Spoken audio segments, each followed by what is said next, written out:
Hello and welcome to the Trackmania Awards 2024, the annual award show of all things Trackmania. I welcome you all to the edition for 2024. This time we have cooked up a special proper website for the Trackmania Awards. This is how it looks like if you would be loading it up right now live as we speak. If you look at this show in a VOD or after the fact, you might see that these tabs here will be filled. Currently, we have 7 different big categories. We have stories, runs, events, mapping, creations, and videos, and also people at the very end that we want to award in today's show, and also in general over the next week. You have 1 week time to send in your votes.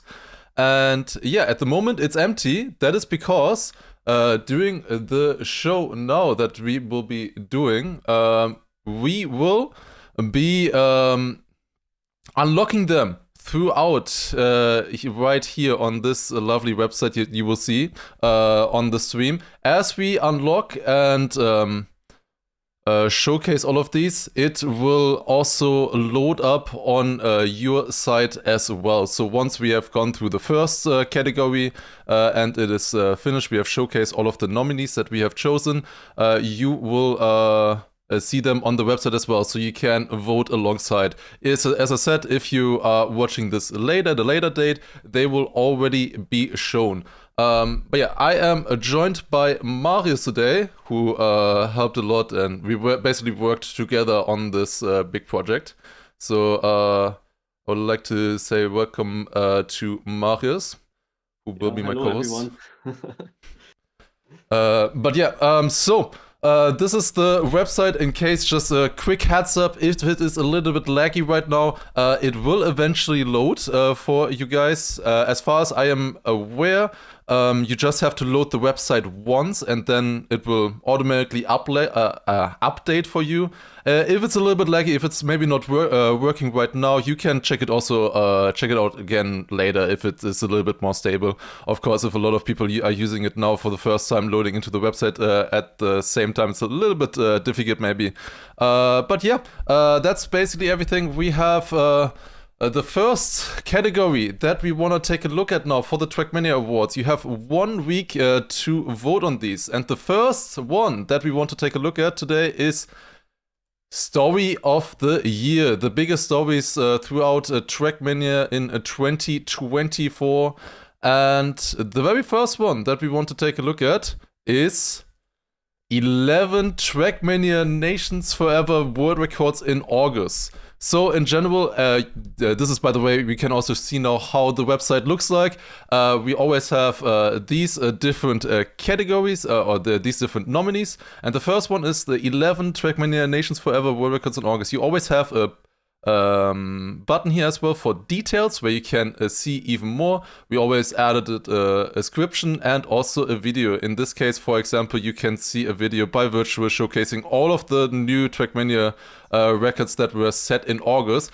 And why did we choose this one in particular? It is because in August, 11 new world records were set in TMNF on 9 different maps. Completely unheard of. In general, 38 world records were beaten in TMNF, but especially in August, it was just insane, the amount of new world records that we saw being set. And it also is, as we show here, a significant increase from the previous 2 years where a lot less world records were set. It almost felt like every new day there was a Trackmania Nations Forever world record being set. All right, then let's move on to the next nominee. And these are the low input strats. This is a very discussed topic in 2024 after the famous world record of 812 got beaten with only 6 inputs. And then rules had to be made if those records should be allowed or not. Community voting has been done to decide about that. And underneath, you see these links For once, we have a virtual video about the topic. We have also a video linked to the very first world record done with low input strats. And nowadays, Pastacross also uses them to finish Kaki maps with just low inputs and getting also world records with them. The end is, it was decided then that they will be in a different category, in an old category where only list records compete against each others.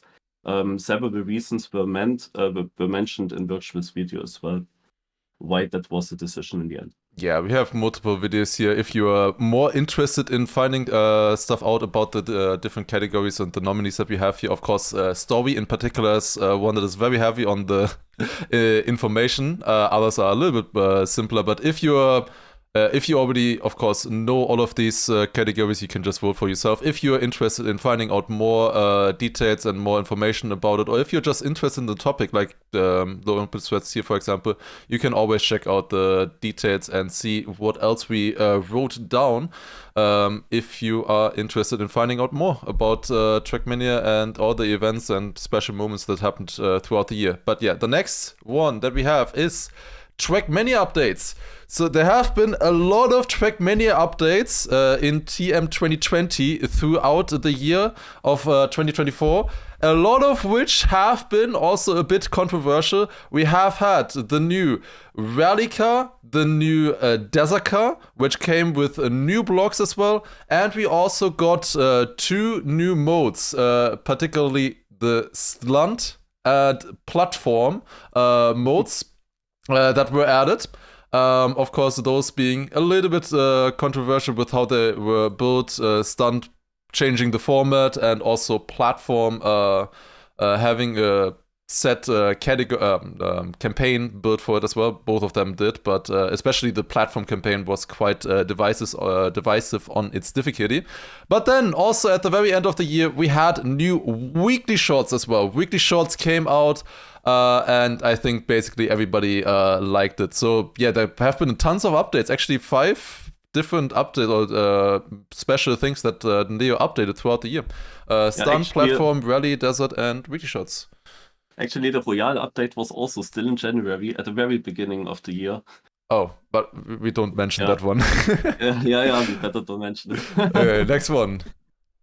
Okay, 7 people achieving 200 STMs in August. So August was a very special month, not only in Trackmania Nations Forever, but also in Trackmania Turbo. In just one single month, 7 people have finished the 200 STMs. The names are listed here in the details. Birdie was one of them. The last 3 here for Kesabi and Birdie, they got that within 1 day. That is actually crazy. Generally, there were 6 more drivers in the year of 2024 achieving the full 200 STMs. Yeah, especially we can also see how long it used to take to get all STMs in Trackmania Turbo. Trackmania Turbo, by the way, if you're not aware, is an old Trackmania game that had 200 official tracks. And each of them basically had a champion medal, you could say nowadays, a Super Trackmaster time, or STM for short, being driven by a pro player. And those were incredibly difficult times. At first, nobody thought they were beatable, or even that somebody could beat all of them. And it took, if we check here, how long did it take for 7 people to even just get all of them? It took 4 years. The game came out in 2016. It took 4 years in 2020, where the 7th person was able to get all 200 STMs. And now in August, 7 people in 1 month were able to achieve that, which is quite incredible. Previously, it took 4 years from the start of the game, and now 7 in 1 month. On this website, you can also see everybody who managed to get all 200 STMs. All right, and the next one is Toner leaving Nadeo. Of course, one of the most known Nadeo employees, was also a former pro player as well, or still is. He's also still competing. I believe he's also qualified currently for the Red Bull Faster event as well for stage 2. But yeah, he was the community manager for Trackmania, but then decided to leave throughout the year. And yeah, definitely one of the most liked here Nadeo employees or that we have seen throughout the year, and it is a great shame to see him move on, but I hope he moves on to great things as well in his future endeavors. And also his departure also featured a track of the day as well that he built himself. That was just a thank you letter as well, basically, to the community, and lots of other great things. But yeah, there's this one track more of the day. Yeah. This track of the day also got the biggest karma. True, yes. Like the highest karma with plus 2.4 out of all the tracks in the year. And the world record by Loso was also a bit considered for world record of the year, but didn't take it. But also a great run on it. Yeah, let's go next. The last nominee for story of the year is Formula E. Yeah, actually, there was a partnership between Trackmania and Formula E. So we got a championship consisting of 9 races on 3 real-life Formula E tracks. And there was a prize pool of €1,000 for each single race, but also for the competition itself. And they used a very special game mode here, where you had to conserve energy to keep basically full power until the end of the race. You had to do that by releasing strategically in the turns. Yeah, and this is the amazing intro here, the trailer for it. Yeah, was really cool to see a brand like Formula E partner with Trackmania. Of course, there were also a few controversies. Maybe we will see that come up again at some point with some issues. But yeah, it's still great to see something like this being implemented into Trackmania. And yeah, that was story of the year. If everything is working on the website, you should also be seeing this category now as well if you're watching live. Otherwise, you can also do it afterwards as well. You can if you sign in with your Ubisoft account. In this case, I already did so. You would be able then to vote as well. API down. That is fantastic. Okay, just wait a little bit. It will work eventually. Of course, a lot of people using the website at once might be a little bit difficult, but you will. It will work eventually. Just give it a little bit. It's, of course, just a website made from us, particularly by Chris. If you're trying to reload the data, please try the reload button bottom right. It might reduce load on the server. Yes, so there's a reload button on the bottom right that might help instead of just reloading the website over and over. All right, let's go to the next category now, which is Battle of the Year. Yes. Exactly. Yeah, let's go into the first nominee, and that is the Deep Dip Tour, the battle for who is the first one to finish. Well, that's of course a huge one. We had 4 drivers. You can maybe start that intro, it's pretty cool. Over a month, players tried to climb the tower, and in the end, that were 4 drivers, very close, and any of them could have made it. Eventually, it was Bren who got first place here with climbing the tower, but after 35 days, only 2 hours later, Elcon finished as well. So if Bren had made a small mistake in that one, it could have been Elcon being the first. That's how close it was after 35 days of climbing. Yes, it was Hazard, Elcon, Bren, and myself fighting for so long, over a month, with so much prize pool as well, over $30,000 at stake. Was very intense, for sure. The next one, I guess I can do this one quickly as well. It is for 2024 18 world record.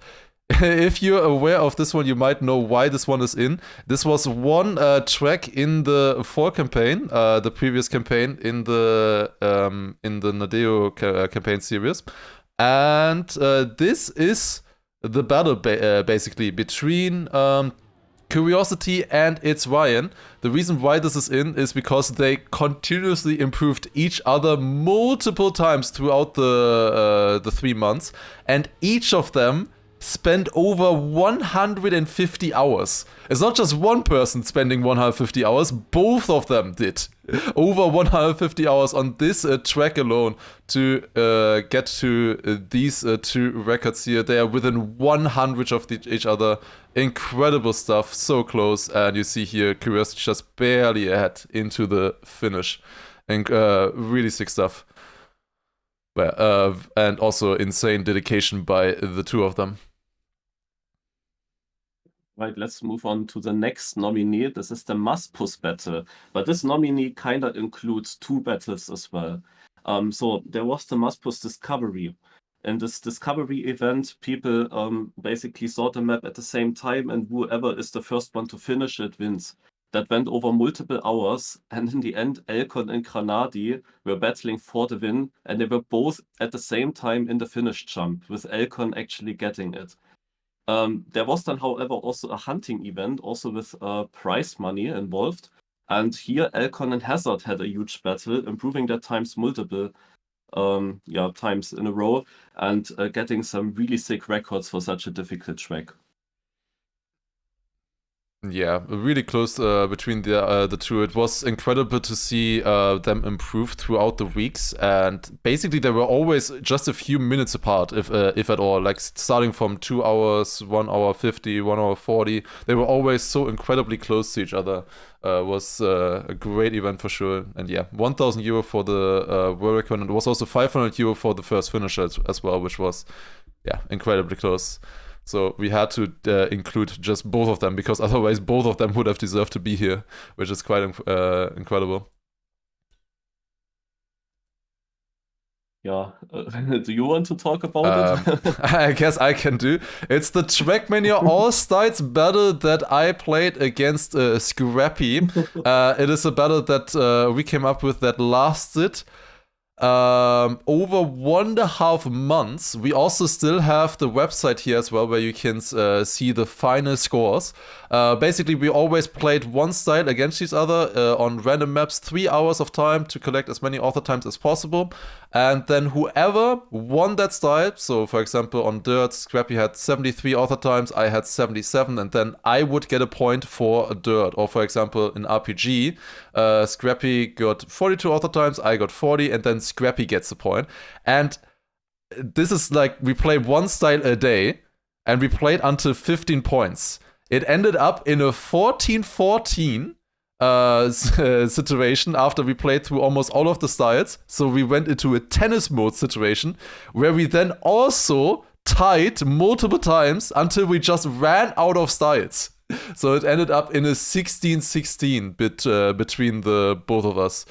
So even going into a tiebreaker and tennis mode was not enough. It just ended in a tie, which is quite incredible as well. All right, now the next nominee, the Summer 2024 campaign. This was very close between multiple stadium drivers at first, which of course gave Neko the opportunity, as the desert car was featured in this campaign, to catch up to those scores by just getting world records on the desert maps. And once he did that, he overtook them, and Maniac and Mother tried their best to overtake Neko again. And so we ended up with a 3-way fight until the end of the season, and it was completely unclear who of those three would actually take the victory here. It was the Neko in the end, but you can see it's very close, only 6,000 points to Maniac in second place.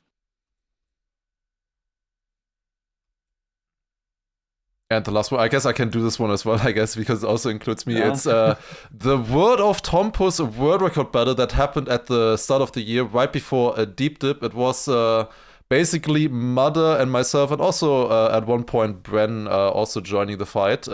Basically, it lasted 2 months, each of us trying to improve each other, breaking limits on the track, and getting ever closer and closer to perfection. And here I have a small history of the records that I could find. It was 52-52 by myself, then 52-40 by Mother, then another 2 minutes faster again, then 30 seconds by Mother, then another 2-minute improvement by myself, Mother then beating by 6 seconds, then another 1 minute, And another 1 minute improvement then finally by Mother, who now stands as the world record holder with a 45.49, which is incredible considering that our no respawn times were like 43 minutes or something, 42 minutes on a basically trial RPG map of 100 checkpoints. So yeah, incredibly hunted towards the end, always improving each other. And yeah, that is why it is a nominee in Battle of the Year. I think a very interesting category. I think we haven't had this one previously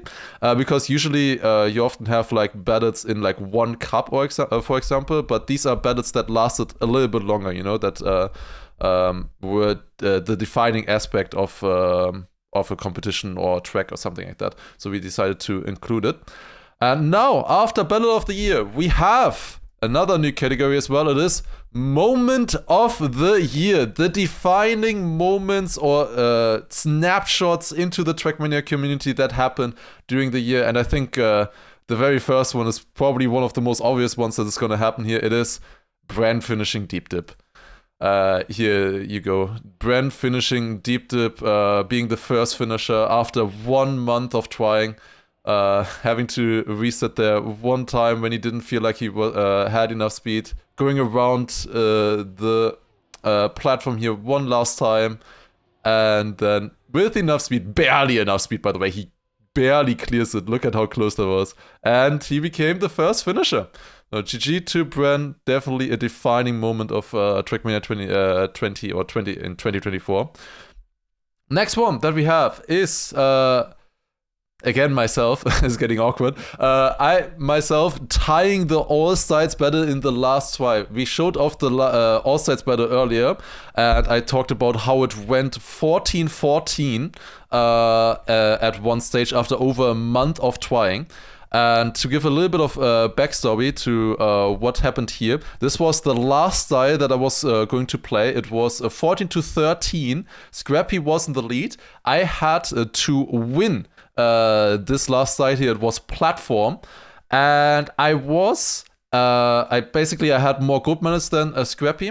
We can load this up here as well. I had more gold medals than Scrappy, which meant that the only thing I had to do was reach 70 author times to equal Scrappy's count and win the style. If I didn't, the All-Sides battle would have gone to Scrappy and Scrappy would have won. I was at 69 author times with 10 minutes to go. I felt incredibly confident at that point, but then multiple bad maps in a row ended up on me getting having only 1.5 minutes left and having to skip onto a new map. And the map that I loaded up is this one right here. It is called Kino, which means cinema in German, and it is 1.5 minutes long, exactly as long as I had time. I had 1.5 minutes of time when I loaded into the map, and the map was 1.5 minutes long, meaning I had to one-shot it. I had to one-shot the very last map in the last minute, and it is literally called cinema. To the left, I saw that.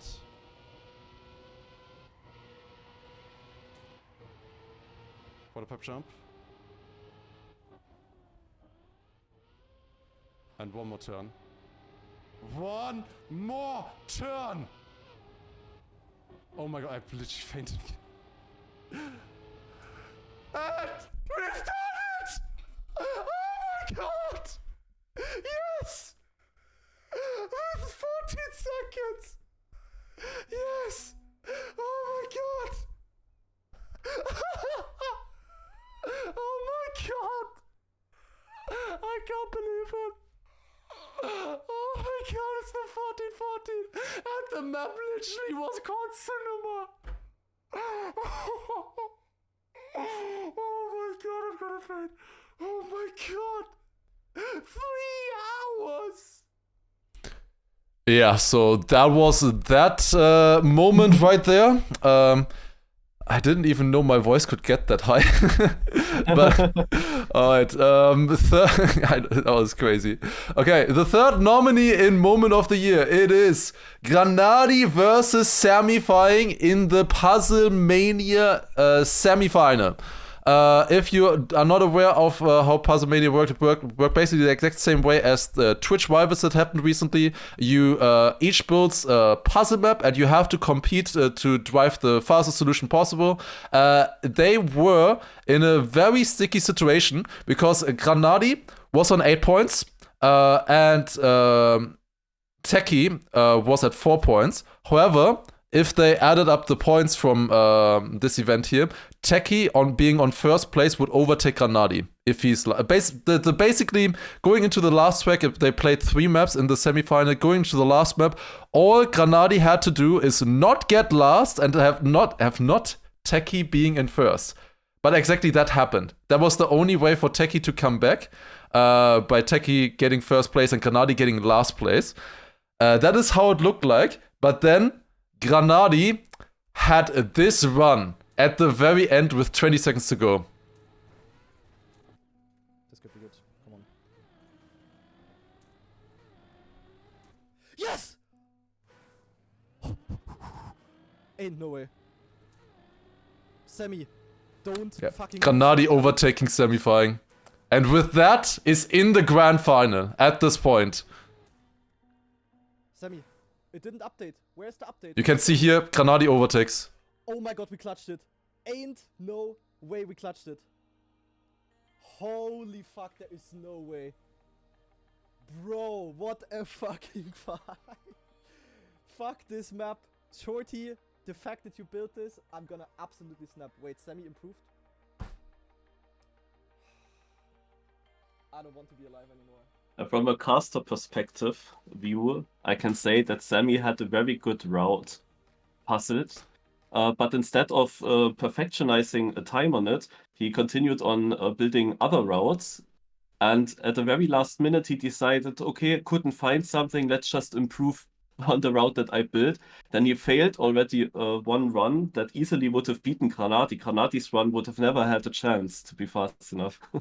But in the end, Semifying clutched it in the last second after Granadi clutched it himself as well in the last try.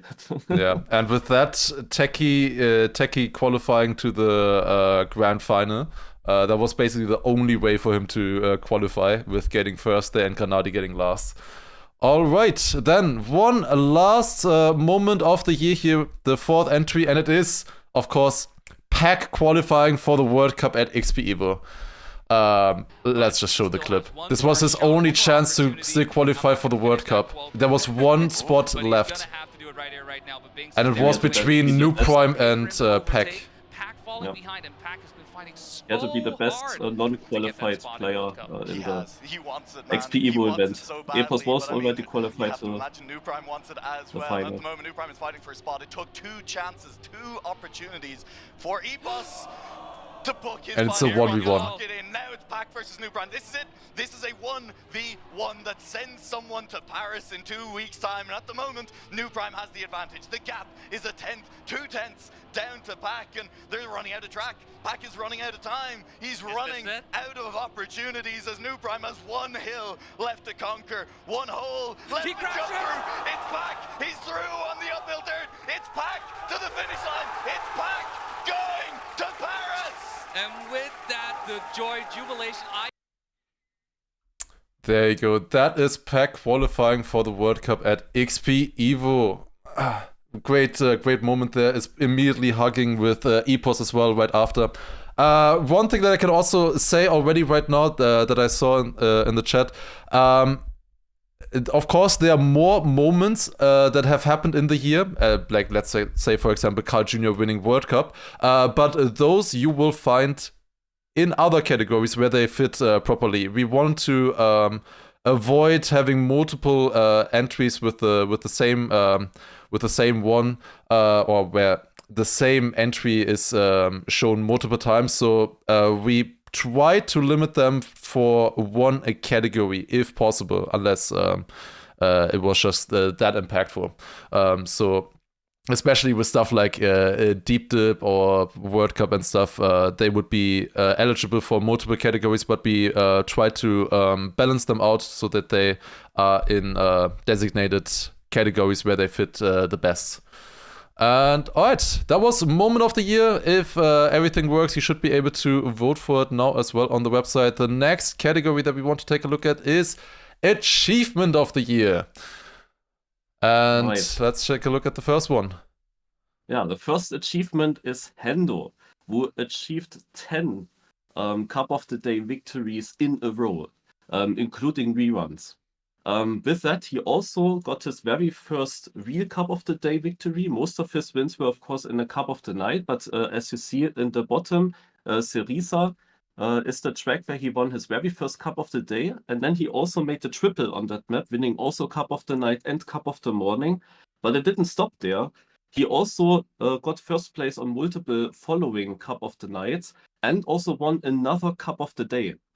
So overall, he got 10 cups that he attended, 10 times first in a row, which beats the old record of 5 wins in a row from Scrappy. However, Scrappy was, of course, only Cup of the Days without the reruns, but also with reruns, this was still Scrappy's record. Now Hendo got 10. Yeah. A very thick streak here. Really impressive, especially with also just 2 normal Cup of the Days there as well. And especially one of them, I believe, being his very first win and then winning a one right after as well. Yeah, definitely very impressive by Hendo. Yeah, the next one is 10 players finishing Deep Dip. So this is basically achievement for every player himself that is on this list, finishing this map. I mean, you can talk more about this maybe. Lars. Yeah, this is basically an achievement of the entire community, as we of course already have Bren himself finishing first in moment of the year.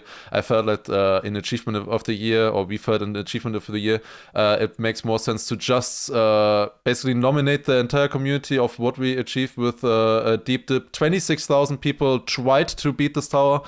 And after everything is done, I think it is impressive that 10 people were able to finish it in general. Like, we did not expect that once we saw the tower, especially once we saw stuff like floor 16. It did not seem possible, but yet 10 people managed to beat it, and I think that is an incredible achievement for each of them. Exactly. The next nominee is Elcon with the Random Map Challenge Clean Sweep. So what Elcon managed here is he got 4 world records. One in the Random Map Challenge, he got a world record for the most author times in 1 hour, which is 38. He also got a world record in the Random Map Survival, where he got 152 world records in a row. And then also he got world record for getting as many as possible world records in an hour. Both in the Random Map Challenge, also in the Random Map Survival. In all 4 categories, Elcon took the first place. Sick achievement. Yeah, especially considering how many people tried this before already, and how many people try to get the best ones possible, and then he just gets both world records in the span of 4 days. GG. Insane achievement there as well, for sure. Yeah, the next one is Flex, which is TMNF trial player who managed to complete all 135 trial maps. He's the first one to do so. You see, he got I don't know how exactly these points work, but he got basically the maximum by finishing all the 135 trial maps. Yeah, basically for the very easy trial maps, so there's a list of 135 trial maps on a leaderboard that are particularly significant in the TMNF scene, and basically the easier trial maps are like worth 5 points, then some of them are worth 10 points, and then the harder you get, the more valuable they are, up until like 200 something, which he has also all finished, especially on one of them. He is the only finisher, the Twisted Tree Line built by Nixion, which is also an over 20-minute long track without any checkpoints, which is definitely comparable in difficulty to a Deep Dip. Some might say that it is even harder than Deep Dip 2, for example. That is just one of the 135 maps that he managed to beat. An incredible achievement for sure. All right, now the next one. Neko, we had him already earlier. The Desert God. he managed in the official Desert Discovery campaign to get all 25 world records at the same time. The last one that he had to get was the map Dice, which is of course not really his style. That's not the original style of the Desert car. But he eventually also got this world record, and then you see it, the score of 1 million points, leaving everyone behind, even though he had great competition with other Trackmania United players such as Black-Q and Lolomax. Yeah, and then we come to the last nominee, and this is Focus, who finished the map 9 Circles of Hell in 109 hours. What a commitment to do that. Yeah, I believe he spent like an entire week or over a week just playing 10 hours every single day, doing right, left neo slides. I think it's 145,000 individual turns, I believe. And yeah, over a span of 109 hours, which is longer than most people have played the game, I think. Like the entire game. Which is, yeah, incredible. He's the only one who finished that, and probably will stay that way, you would imagine. Oh yeah, 109 hours. Insane. Alright, the next category that we have is Performance of the Year. Basically, standout performances in competitions where one player really stood out with how great they played against the competition. Exactly. Let's go into it with Skandir. In the mini RPG of the week in general, but especially we talk here about the mini RPG of the week LAN Grand Final. So Skandia won multiple weekly cups, qualifying then for the LAN event, getting everything paid. In the LAN event, he reached the Grand Final after a thrilling semi-final actually. And in the Grand Final, they played reverse cup mode. That means every player started with, I think, 80 points in this case. And depending on your position, you were losing points. The first place lost always 1 point, the second 2, the third 3, and the last one 4 points. And once you go down to 0 points, you will then actually be in the last chance mode, which means if you then get one more last place, then you are eliminated from the tournament. So, and Skandir was now so dominant that he still had 37 points in the end left when Morpheo got, as his only rival, when Morpheo got into the last chance. And yeah, then he trolls 2-3 rounds, yeah, because it was basically decided, and then he closed it out. But yeah, this is an incredible achievement. He won from 33 rounds. I think I wrote it somewhere. Yes, out of 33 rounds, Skandir managed to win 27 of them. And 4 second places. Against Morpheo and other RPG players, and on difficult tracks as well. No? It's not that easy to be consistent. Also, he was completely crushing.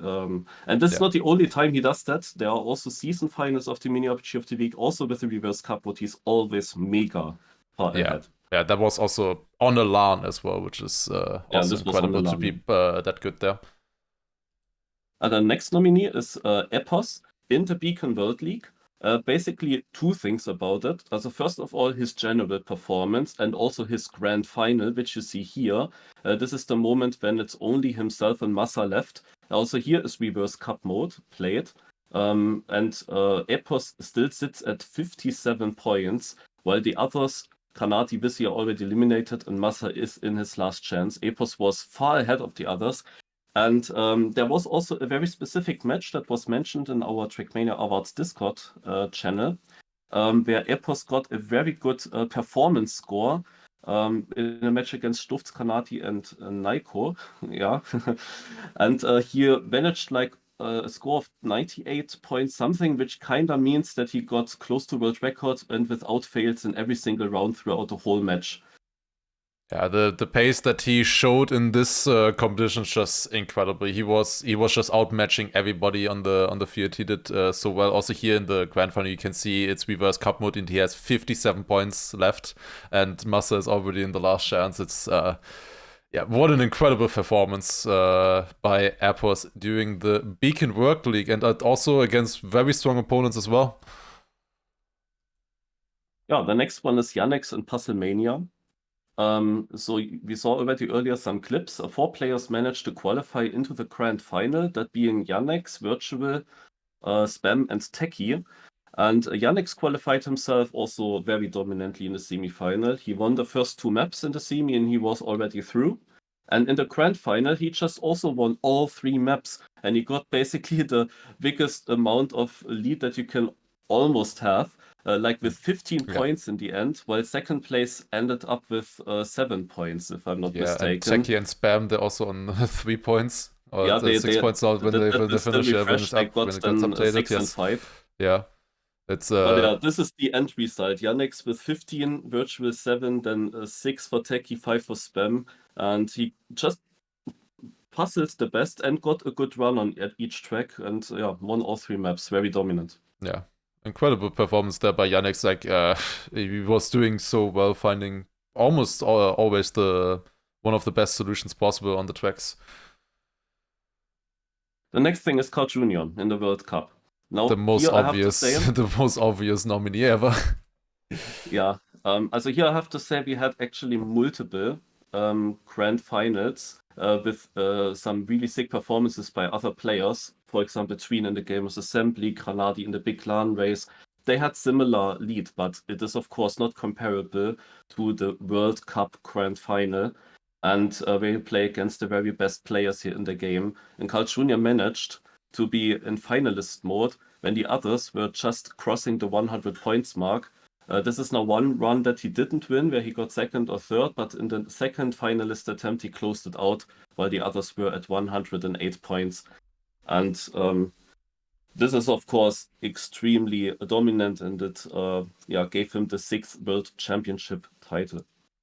Yeah, an incredible performance to do it, especially in the World Cup final against Pack, Otak, and Binks is just, incredible stuff by Carl Jr. What a sick performance. And with that, winning his, I believe it is his 6th, right? Yeah, 6th. 6th World Championship. Incredible. Incredible performance by Carl Jr. So, now we come to the Random MX Cup, where this was the end result in one of the editions. So what happens here is that in the grand final you have 6 teams with 3 drivers each. So 18 drivers in total playing 2 knockouts in a row. And when a player gets knocked out, then he will give the position as points to his team. So if he gets 15th, he will give 15 points to his team. The aim here is to have as low points as possible. And if you there's one exception: if you get first, you don't get 1 point, you get 0 instead. And if 2 teammates get first and second, they together get 0 points. And what the lineup of Granadi, Lars, myself managed in this one edition was that we got top 3 in the first knockout in the grand final, having 0 points. And then in the second knockout, we were all 3 still alive in the top 4 round. And then Viper denied us for the perfect 0 point match and score. But he eventually got then also knocked out on 3rd place. So we got the second low score that you can achieve in this game mode with 4 points for 1 4th place. And this is then the gap to the other teams. Yeah, out of 18 players in the grand final, it was basically first, second, third in the first match, and then first, second, 4th in the second match. Also, as a small reminder to anybody, we have tried to, in general, not necessarily have everything on the same level, but we want to especially showcase a lot of interesting things that happened throughout the years and give a lot of variety as well with the nominees that we have chosen. You, of course, it is your choice to decide which of them are actually the best and deserve the placement the most, but we just want to showcase all of the things that happened throughout the year and let you guys vote. You know. Also, by the way, one thing that we haven't mentioned yet, which is a little bit late maybe, is you have 2 votes per category. So you can vote only once, but you can also vote for 2 different things. If you, for example, think that 2 of these moments are on the same level, you can vote for 2 of them as well. You don't have to make the decision on only one. You can also vote 2. That is possible. You have a maximum of 2 votes for each category. But yes, in general, as a reminder, that awards are there also to showcase and be basically a rewind of everything that happened throughout the year. And who wins is your decision, you know? All right. There was one last performance of the year that we want to take a look at. It is Alcon in endurance races. Yeah, why did we call it like that? Because we merge here 2 endurance races together. Also for the one thing, Alcon was extremely dominant in Spammy's endurance races, where he won every single time he participated, apart from one edition where he got second. But sometimes he won also with a huge lead. And the other thing, also here you can see the link for the Trackmania 4 hours, the 24-hour race. Here he was also extremely dominant, especially also with the best lap being basically a second clear of the second best driver. In the average, he was also top notch. And with that, he was bringing his team to the victory with this crazy performance. So in general, all the endurance races that Alcon played, he is just outstanding. Yeah, those were the performances of the year. And now for the next category in stories, we have comeback of the year. Comebacks that happened in tournaments or cups throughout the year. And the first one that we want to take a look at is Boss Bass in the Encore BITM Championship. Basically, you can see here in the screenshot, Boss Bass was 31 points behind first place and also over 15 points ahead behind second and third place with 140 points point limit. And he managed to win it in the end, in the grand final, and also winning himself the grand prize of $284 as well. And that especially against Binks, Miquatro, and Wizzy, which is definitely a very impressive comeback, being that far down and then still sniping the win at the end. The next one we have is... I'm doing all of my own ones. It is myself in the All-Stars battle versus Grappy on Stunt. So basically, again, we explained that earlier already once. You have 3 hours to collect as many author times as possible. And the comeback that happened here was basically myself being at 36 author times with 45 minutes left, meaning 2 hours and 15 minutes played. And only at 36 author times, I needed to beat 57. I was projected with this current pace to get 45. However, I managed to get 24 author times in 45 minutes, netting myself 60 author times and beating out Scrappy. And this 24 author times in 45 minutes was one of the best scores throughout the entire battle. So yeah, coming back from 36 author times to 60 in a span of 45 minutes. Next one is a Cloud versus Meep in the Canyon Grand Gamers Assembly Grand Final. I mean, I think you can say more there as well. Yeah, exactly. Meep, of course, came from Australia, went to France for the Gamers Assembly. He was the favorite, and he was also dominating the match. Got into finalist mode when Cloud was still quite far behind. There was like a 26-point gap, I think, right before.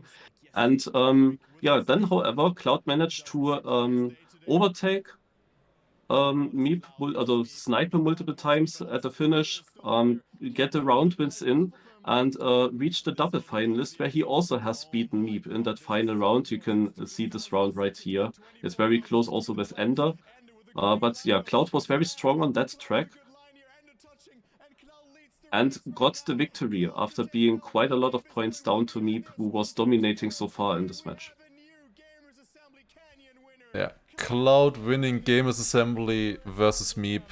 Yeah, great performance. I believe he also won multiple rounds when Meep was finalist to deny. So yeah, I think 3 rounds he won. Yeah. Yeah, very strong performance there. We also want to include one snipe in comeback of the year, and that is basically 12 in this cover day round. We thought that this one was particularly interesting with 12 full whisking the last turn That was a good turn. on this couple day map in the top 3 versus Spam and Scrappy. Catching up. Also Scrappy is I listed multiple snipes actually. You can maybe discuss a bit if Snipe of the Year could be a category, but we didn't include it completely, just this sick one here right at the finish. We included them into the comebacks. Yeah, exactly. So yeah, here the very last turn of this top 3 round was just amazing to see how he overtook by just 100th of a second, not less than 100th of a second, 3,000ths of a second with high risk to overtake. He also won the cup then afterwards. Yeah, he did win against Scrappy in the final. Alright, next one is Stufts in the April Monthly Cup of quarterfinal.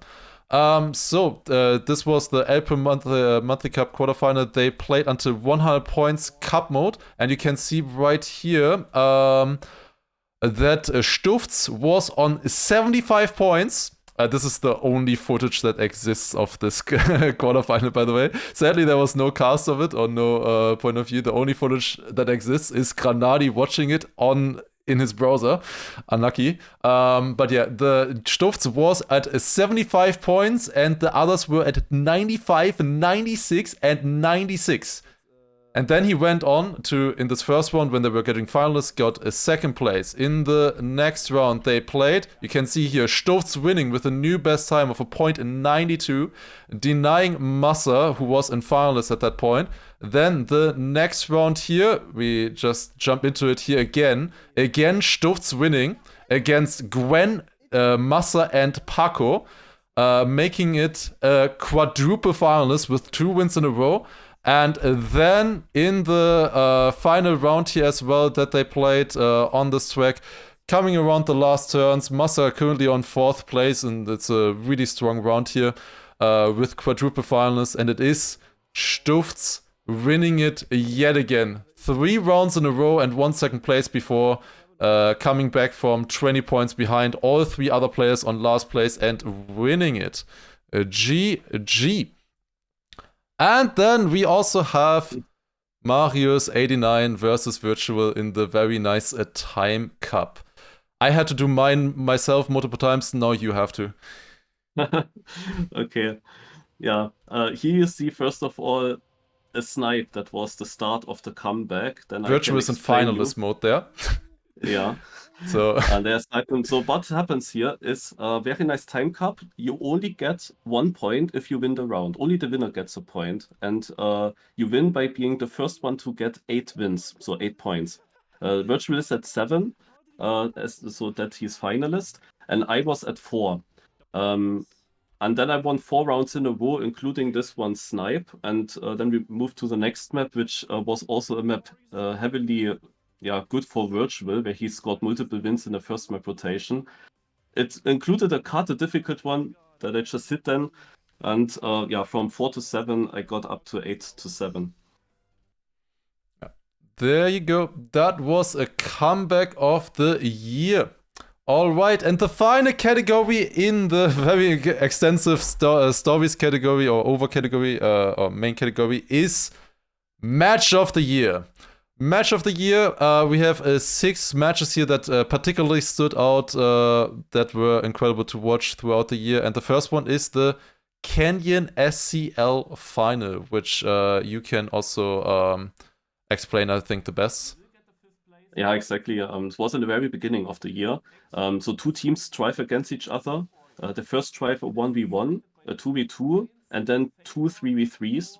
And the players get points. And the thing is, it's not about just winning the 1v1. All the points from each, also in every submatch, you do 10 rounds. And all the points that you get will be summed up over all the submatches.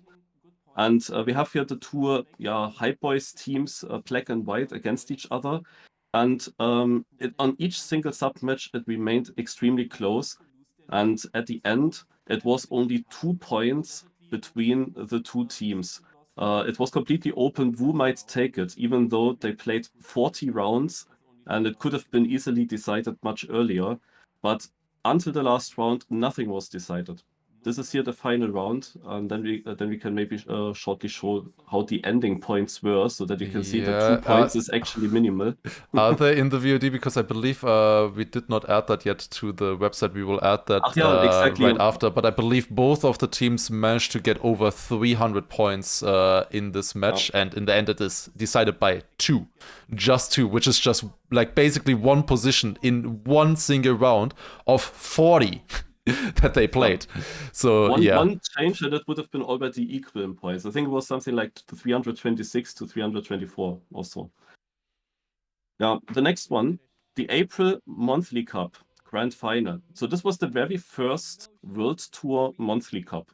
And in the Grand Final, this happened. From one finalist within one round to a quadruple finalist. So one last round had to decide who is the winner of the first ever Monthly Cup.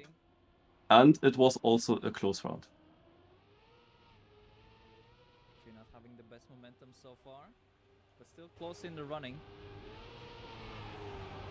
No major mistakes from anyone. Binks is in light lead. Pack is really close. It basically all comes down to this part. Who gets the early landing? Oh, Binks gets it good. Who gets the finish though early? Binks does take it in the end. Binks takes it in the end. That was such a close round as well.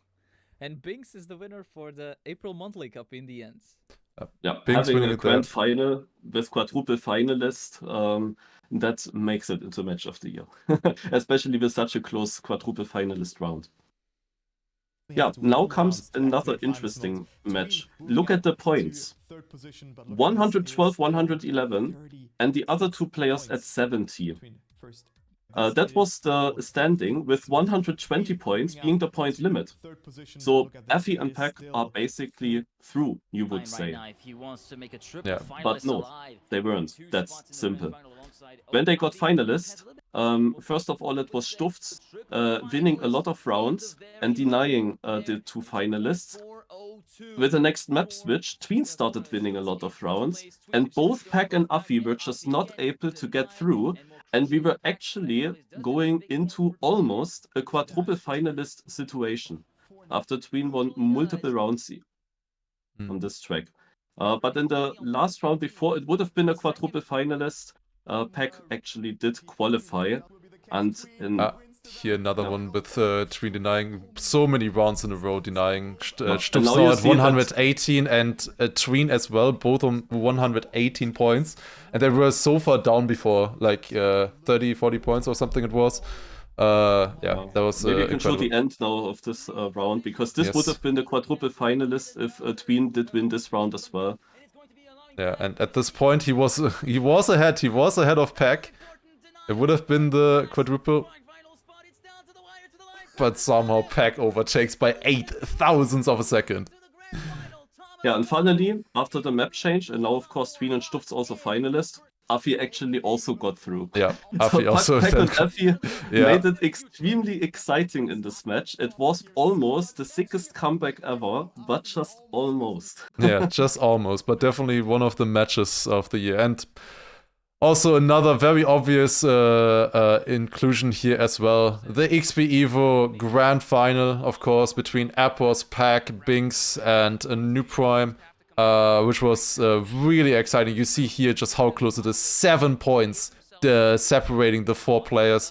And you all know the high emotions that were felt throughout the event, especially because in the end it was Appos winning one of his greatest achievements for sure as well, winning the grand final, and also, of course, a Pack against a New Prime for the final World Cup spot as well.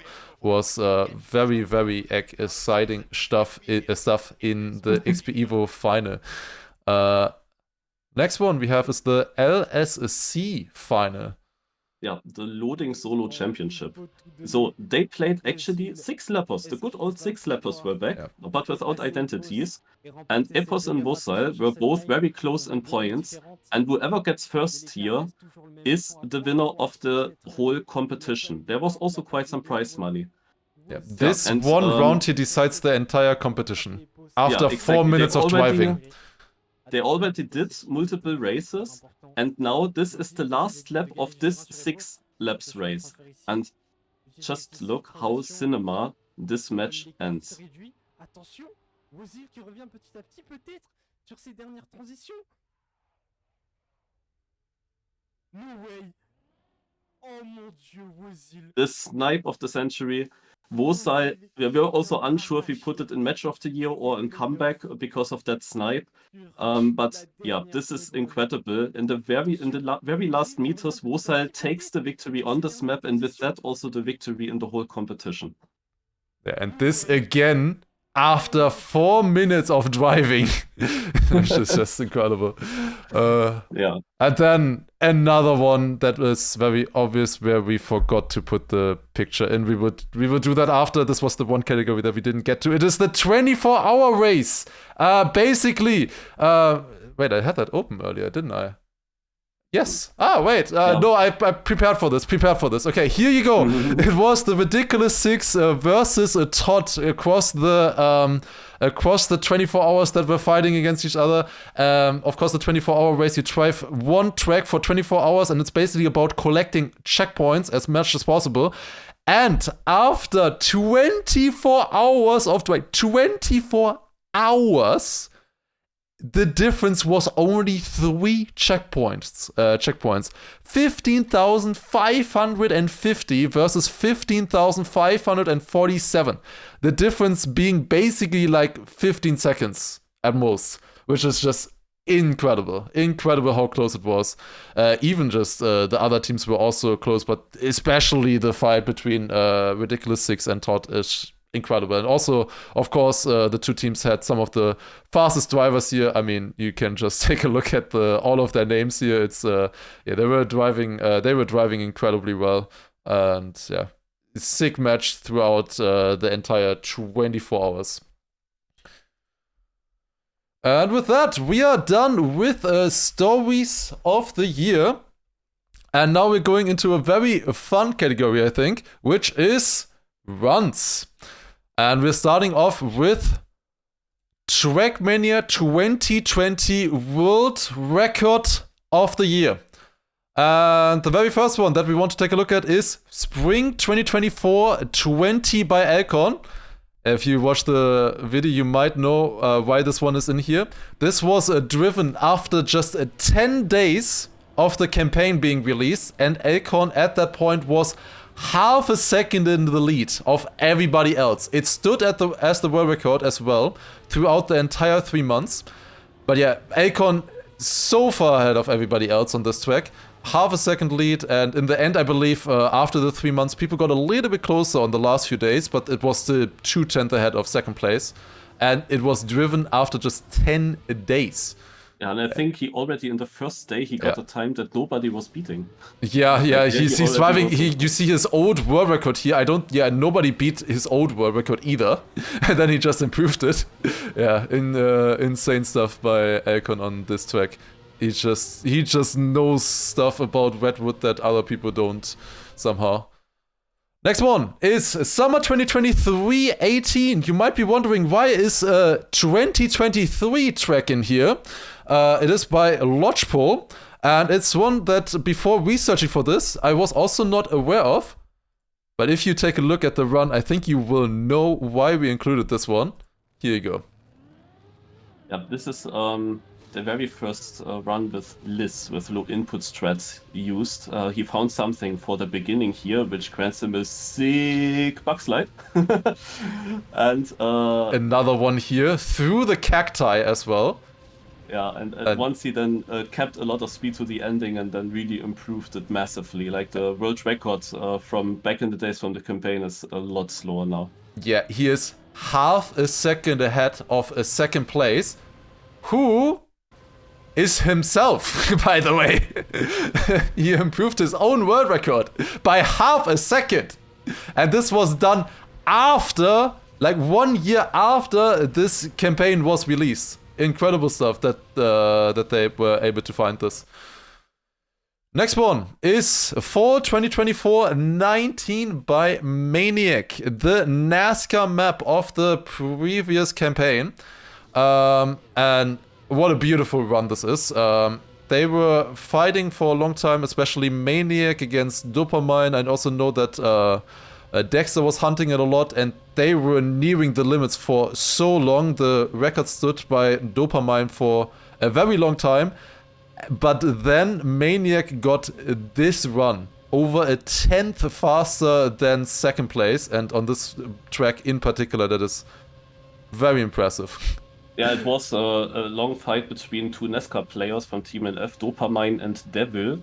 They were fighting and were actually also improving multiple times, and that are NASCAR players, so you would say this is very close to the limit. Dexter tried long time to beat it, but was not able to, which also shows how difficult it must have been. But then Mania comes around the corner towards the end of the campaign and just beats these NASCAR players by a full 10th. Out of nowhere. That is a crazy run. Yeah, incredible time here and just beautiful to watch. Next one, it is a Deep Dip 2 world record by Virtual. Virtual with the world record on Deep Dip 2, of course, the most influential track of the entire year, and then he beat it not only once with in 1 hour and 24 minutes, but he did go on to hunt it after and managed to, if we jump ahead here towards the ending as well, he managed to beat it in, I believe, 38 minutes or 37 minutes. Yeah, it's even 37 minutes. Goes around the corners here and finishes in 37 minutes. 16 seconds. Probably the most one of the most famous Trackmania tracks out there, especially from the last year, and an incredible world record at the time as well. Minus 8 minutes on the previous world record set by Semifying. An incredible run there. You can see the emotions as well. It's was definitely a great moment. Next one is another one that might need a little bit of explanation. It is the puzzle competition number 5 world record by David H. It is a different type of world record, with being puzzle. And the thing that he did to this track is just unbelievable. This was a track, basically, if you don't know puzzle, we showcase puzzle together, the Puzzlemania event earlier already, where you have a set amount of blocks given that you can use to complete a track. And this was a track that I designed where you have to drive around a tower, you have to collect 3 checkpoints and a finish, and you could place the start wherever you wanted. 3 checkpoints and a finish. There was a whole tower in between the checkpoints as well, blocking the path, so you would have to go around. I believed you could probably do like 10 seconds, 9 seconds. He beat it in 4. Here we go. Finding the same line, instantly onto the red boost, jump up here, finish. The fuck do you mean? How in the world is this possible? What is happening? I can't even comment. 4.6 seconds. The entire run is 4 seconds long. I can't even commentate on this anymore. Okay, it's kind of weird if I'm commentating at the same time. Anyways, but yeah, basically he's. Can you even explain this? So if we look at this, if we go back at the very start, he is starting inside of a checkpoint. Glitches because of this platform. Glitches through the ground. Drops through the checkpoint, so he's glitching through. He's on a downhill, which is plastic, so he gets higher acceleration. Then he goes through here, roof hits, then... why is this moving so much? What is all of this? Anyways, he roof hits, drops down, lands on a red boost immediately, goes up, then does an I'm frame advancing here because otherwise it doesn't work. I have to tap here real quick. He's going up the looping immediately, then into this checkpoint, which he block mix plastic inside of to plastic bounce, then roof it again to not get as much height, and then he also glitches through a platform here and another wall through here as well, which glitches him into the finish block right there, and he immediately finishes. So if you wonder where the tower is, because he glitched into the blocks, he can just drive through the tower. Yeah, he's driving through the tower, basically, yes. So yeah, definitely a very different world record to the other ones that we showcased here, but an incredible achievement Maybe in its say own how far right. second and third place were behind. Yes, second was over a second behind, I believe. 1 second behind by a Smithy. And it was really close before, and then David H just comes out and is 1 second ahead. It's very hard to explain just how much thinking goes on into this and how optimized this one is. 3 checkpoints, 4.5 seconds, just incredible. So many bug throughs, bug finish, everything. We felt like it deserved a mention. And the very last one is Granadi on this wood map, and this is one that you just gotta watch. It is a snowcar wood with also stadium car wood. Holy man. And yeah, I can still gain in the ending. Like, this is the run. It combines snowcar and wood, and this is probably a record that is unbeatable for anybody outside of Granadi. I don't think anybody besides Granadi could ever beat this. Probably. Whenever I approach the next sub time, I discover that I can do another second faster. And also it was only driven after 1 hour, which especially as well in this case is very impressive. He's multiple seconds in front of second place. Also still nowadays. This here, then this you have to drive in snowcar, so you have to smooth steer exactly in the right way, and yeah.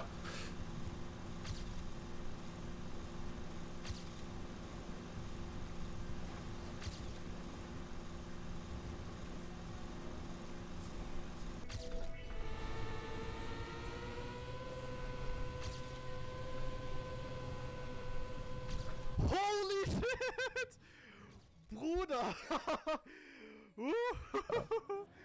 We've heard deserving of a mention as well as one of the only community tracks that we wanted to include. Yeah, Ender is like question mark, question mark, question mark, and then he's like, what the fuck, okay, in the chat when it actually happened. Get real, Ender. Next. Okay, so that is a TM 2020 world record. Next category that we have is classic world record of the year. So this was not, this was of course just the Trackmania 2020 world records. We also have ones from the older games. And the first one that we want to take a look at, there are 4 in here, all incredible times, is of course TM Nation's ESWC A1, the basically first stadium track ever in ESWC, was beaten after basically 20 years of it existing. I think it's the second track. I believe like A0 came after or something, but yeah, basically A1 of the first Trackmania game ever, or stadium Trackmania game ever. And well, this is the run. It may look simple. It is not. It is not. The old world record was set 4 days after the game released. This world record, he's the only one who ever achieved this. I believe it is a .6299 as well. But yeah, so close to the wall, and then also doing a trick at the end, a left steer to get earlier into the finish. Also very important drop down here. This is incredibly precise. I believe he spent over 40-50 hours on this alone. And yeah, it is one turn. It is one turn. It just shows how optimized this is. Basically, a task was helping him, I think. Yeah. So to find out that it is possible to get a sub, but you only get it by 0.0001, and he had to drive on TAS level. In this basically, he drove a TAS basically on the track. The next one is a CO4 race by Link. It is a 34.61, an incredible half a second improvement on this track over the old world record. Of course, this one also using a cut here where he gets the checkpoint from underneath, drives over the platform, jumps to the right onto this road, then a small drift to the right into a looping, and then just carry the speed. So he gets a bug checkpoint, and he gets it incredibly fast against the competition. We can see also the comparison. So this next one here, this used to be the world record for ages, you know? And this is the difference. Just half a second behind. Incredible improvement. And he also kept this lead into the finish as well. Third map is AO7 Race by Racer, yet another 100th of an improvement and possibly the last one on this track we will ever see. 26.18 by Racer. Yeah, a classic track, incredibly close to the turns. It just pixel perfection everywhere on the drifts, on the landings here. It's an incredible run by Racer, and he put in so many hours on this track alone. No words for this one. Yeah, it's crazy. And it's also, he beat his own world record as well. Racer also had a .19 before as well, and now he beat it himself with a .18. Alright. Yeah, AO1 is also the last 100th as well that we will ever see, that's for sure. That is true. But yeah, then the last one we have is Trackmania United Stadium C5 by Schmaniel. Very, if you know the cut on this one, a very infamous one, because you have to do the cut on this track in camera 3. So it looks like this.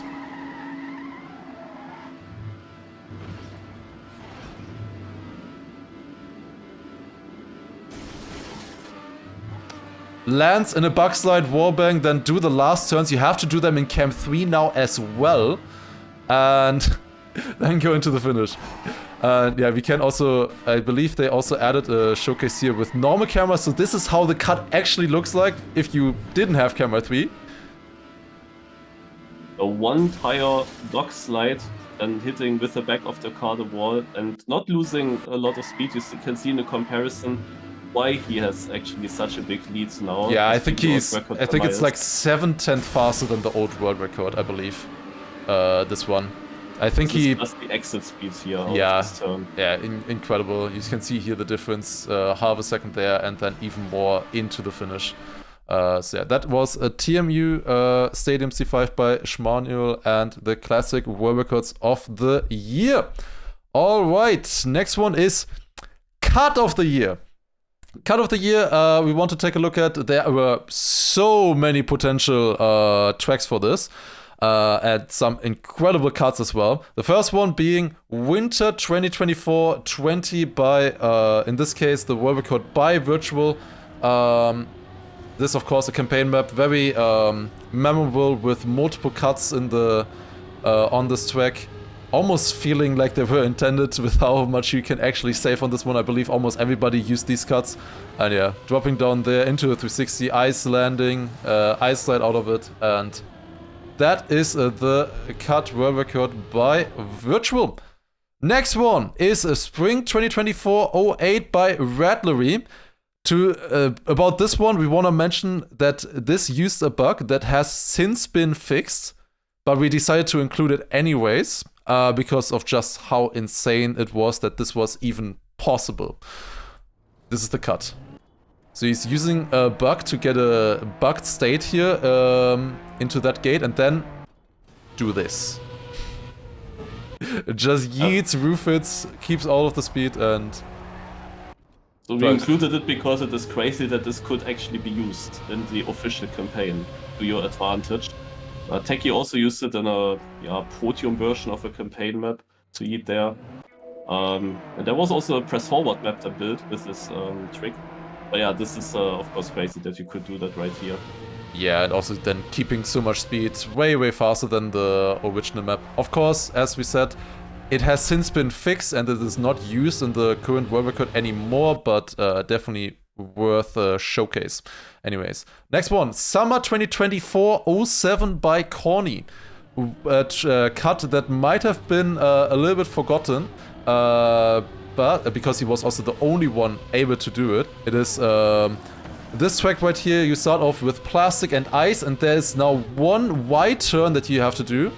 However, Corny just jumps into the water below the structure, plastic bounce, and into the finish. Maybe show that in slow motion. Yes, I will, because otherwise it's very hard to really appreciate just what is happening here. So he's dropping down underneath the block here, bouncing, and then hitting the plastic through the tree, basically pixel clipping it, and then into the finish. insane that this was possible. Corny, the only one able to do this, it also barely saves anything. I believe he only improved the world record, as you can see here, by like 1/10 or something. Well, incredibly close between the world records there. But yeah, Corny managed to do it in a world record. Then, of course, the next one is the previous campaign for 2024-01. It is a very classic cut now, especially since the world record at the end of the day was driven like this by Fandandas.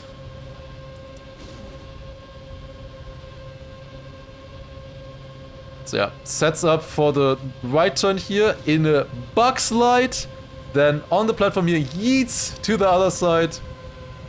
And another bug slide on the landing, yeet into the finish, incredibly fast. Yeah, it's insane that this is possible. Like, people looked at this track, saw there was a cut, and they were like, "What? What are you cutting on this? How would you possibly cut anything on this track?"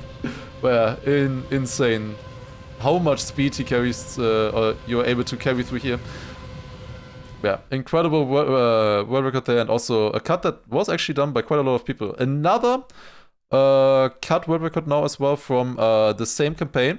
It is from map 08, and this one driven by Emilius.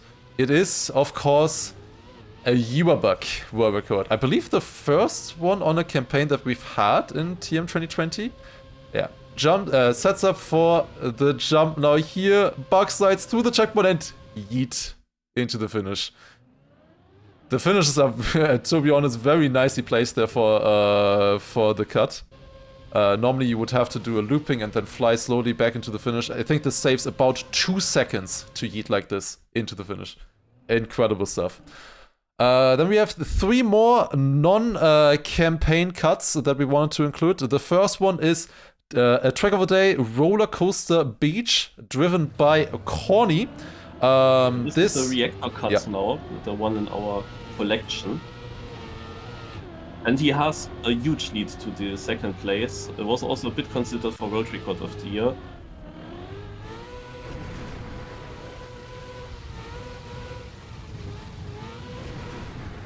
Incredible control there with the reactor. Landing also in reactor boost up afterwards to keep as much speed as possible. Really sick cut and very well executed by Corny. Next one is Pyramidori, another track of the day by Virtual, also driven by Virtual himself. This, of course, very infamous cut, because he did host a competition for the first 3 people to beat the author time, and then they were done within 20 minutes because this cut was found. But yeah, of course, the pyramid here, normally you're supposed to keep grip from one side to another, but they did use Reactor here, and Reactor, as we know, is very powerful because he can just jump through, land on the other side, and then carry that speed. And Virtual with this one, setting the world record on his own map. That is not Virtual. Yeah, definitely not Virtual. Definitely Kufu TM would never be Virtual's second account, never. Next one. The 8th cut right here. It is track of the day. Another one, Citronelle, driven by Foxbox. The interesting thing is this was not done while it was track of the day. This was done afterwards. But it's a crazy cut. You see the world records in front of him are far away, but he found something at the finish. Yeah, and especially very hard to execute. The finish does a U-turn at the end, so after you cross through the last checkpoint, you have to do a U-turn to the finish. He decides to just jump out here over the edge, plastic bounce into the finish. So he gets a plastic bounce on that corner and flies all the way into the finish. Barely even being possible. And this was such a difficult cut, it was only done 1 day after the track of the day already ended. That was a cut of the year, but we had so many cuts. We also have a classic cut of the year with 4 nominees as well, just like in the world record category. Being the first one, TMNF CO2 race by Jan. This is a cut that was known for many, many years. It's a dirt map, and the particular thing about this one that makes it so hard is landing bugs. You have to do 2 jumps here. First one to the very right here, land on the gap, and then drive up the hill into the checkpoint, and then with that kind of line you gain about a 10th or so, which you then have to carry into the finish. We can see the comparison as well between him and I assume Raysons.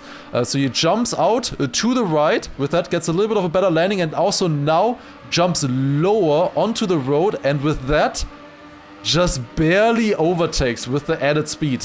And then also he carries this lead, like it's only 600s right here, and it's like once in a millennium that you even get this cut. And he had to keep it through the last turn, did so, and got himself a new world record with this undone shortcut. It really looks very simple, but it is not. This, especially this part right here, is like impossible to do in TMNF just because of how buggy the game is and keeping all of the speed. It's like that uphill there, like it would have a 99% chance of working in like TM 2020, TM2, less than 1% chance of working in TMNF from what I know from a YAF video from 7 years ago at least, where that cut was first showcased. It took like 6-7 years after it was shown, that cut, for somebody to actually do it in real time. Next one is TMN Race H2 by Razor, another undone world record, and an incredible one at that as well.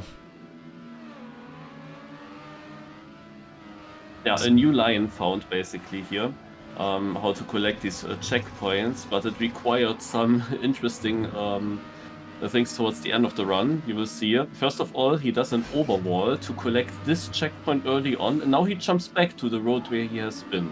So he is now a bit behind, but he already collected that other checkpoint, which means in the end that he can go earlier to the finish, because he doesn't need a checkpoint anymore. And how does he get to the finish? Well, he air brakes early, lands on the nose and nose box to the left, and then overwalls into the finish. And if you see the comparison in the ending, you will see how tight of an improvement that line is compared to the world record.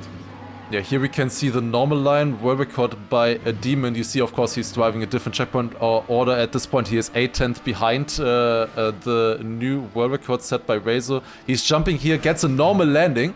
You can see there how difficult it is to even set up a nose bug landing in that situation. Turns around here, and there's Razor. There he is, on the left side, overwalls, and barely ahead. Barely ahead in the finish. We can also watch this one more time here by Razor, how he did it. He jumps, nose bug, and then just keeps the speed with that. Incredible. Incredible. And yeah, undone cut, finally done on TMNN Race H2 as well. What a beautiful one at that. Next one is a TM2 Stadium DO3. I think one of the most unknown cuts, probably. I did not know about this one myself before we started researching. It is DO3 in the Trackmania 2 game. Also, this was now driven, a new cut, over 10 years after this game came out. And this cut took him 70 hours to do. Thanks for the extra information. 70 hours this took FIP to finally do this cut. So you jump out here, fall out of the sculpture, bounce there, and then through the ring all the way up with another added 360. And he finds himself here 6/10 ahead of the old second place. And now just has to clutch up and survive into the finish. We can see also in the comparison a very nice visual done by Yona on the world record channels. You can see the difference. The old workout also did do some kind of cut, but landed on the sculpture. Yeah. And Phil managed a way to go underneath the sculpture, but still reach that ring. And yeah, that's of course crazy. Also with that 360 and then a clean landing. And yeah, incredible that this is possible in the first place. I think getting such a low bounce was, I think, especially very hard to get all the way into the ring. Yeah, 70 hours apparently spent on this one. And then the last one we have had TMNF, then normal TM Nations, TM2, and now we also have Trackmania 2 Canyon with another undone shortcut in Canyon. And this one is done by Asphalte, a cut that has been known since ages as well. And it's such a simple one. Bounce there, bounce up, onto the next platform, and finish. A very simple one, sure you might think. It is. Yeah, it is not that simple. If it is done only 13 years after the game came out, it is probably not that simple, you would think. Here we can see the difference again as well with another nice visual. The normal way has to drive a long wall ride, whereas the cut just bounces up here. You have to bounce there to get enough height and then also carry the speed with the booster effect here. Very difficult, I think, an undone cut in Trackmania 2 Canyon. That were the classic cuts of the year. There's one last category for this, and it is Reward of the Year, where we also have 4 different entries as well. Cuts that take a different checkpoint order. We tried to balance these because we had so many cuts. When we started working on this, Marius worked throughout the year collecting all the cuts that were found, and we started out with, I think, 150, 200 cuts that we had to narrow down. So there were a lot. But yeah, the first reward of the year is Winter 2024 22 by Maniac. And it starts out here in the grass section. Yeah, exactly. So the idea is here to take the next part the other way around, because you then get also here the reactor up, and that reactor up he uses in order to make a jump here, get a zoop, and land in a box slide with the speed that he got from that zoop before. And this whole sequence of things is actually gaining them quite some time. Yeah, especially the soup into Bugside combination, they improved this route quite a bit after it was found and optimized it, and yeah, what a beautiful cut here. Next one is a Track of the Day Nitrogen by driven by APA, and this route is basically completely changed from the original Track of the Day. So first of all here, overwards to jump into another checkpoint, come back into the middle here, we will see this multiple times, then drives this section in reverse, having to clip over the edge there, then still driving in reverse, coming to this checkpoint here, a drift to the left, then up here, and now there's one more very, very special thing. First of all, jumps back here from the plastic to the checkpoint, and now overwall into the finish. At the very end of the run, you also have to overwall. It's a beautiful route that this lines up and works at all, yeah, this route. Very difficult to get that last trick, and in the middle of the route there are also 2 ways. Like he drove reverse, but you can also drive the normal way around, and in the top 5 you see the different solutions, but his solution was the fastest. Yeah, next one is Pool Speed, driven by Mime, another Track of the Day reroute world record, which also was just a really fun reroute. There were multiple different routes possible on this track.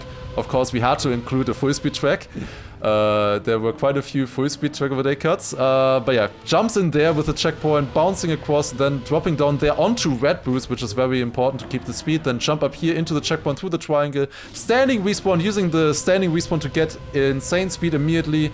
Then driving down here, and now goes through this checkpoint and jumps all the way into the finish. Another beautiful route, how it comes together with all its different elements. And the very last one we have is another Track of the Day.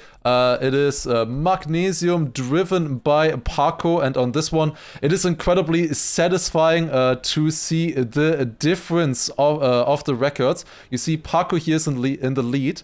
He is first place. Mime did the same cut reroute as well. 3rd, 4th, and 5th place do not do this reroute. They drive normal, so he's driving this part in reverse. Now jumps out here, and they will re-enter onto the normal track at that spot, but parkour lands on the edge of the dirt, keep the speed, and overtake the others. I absolutely love this landing here.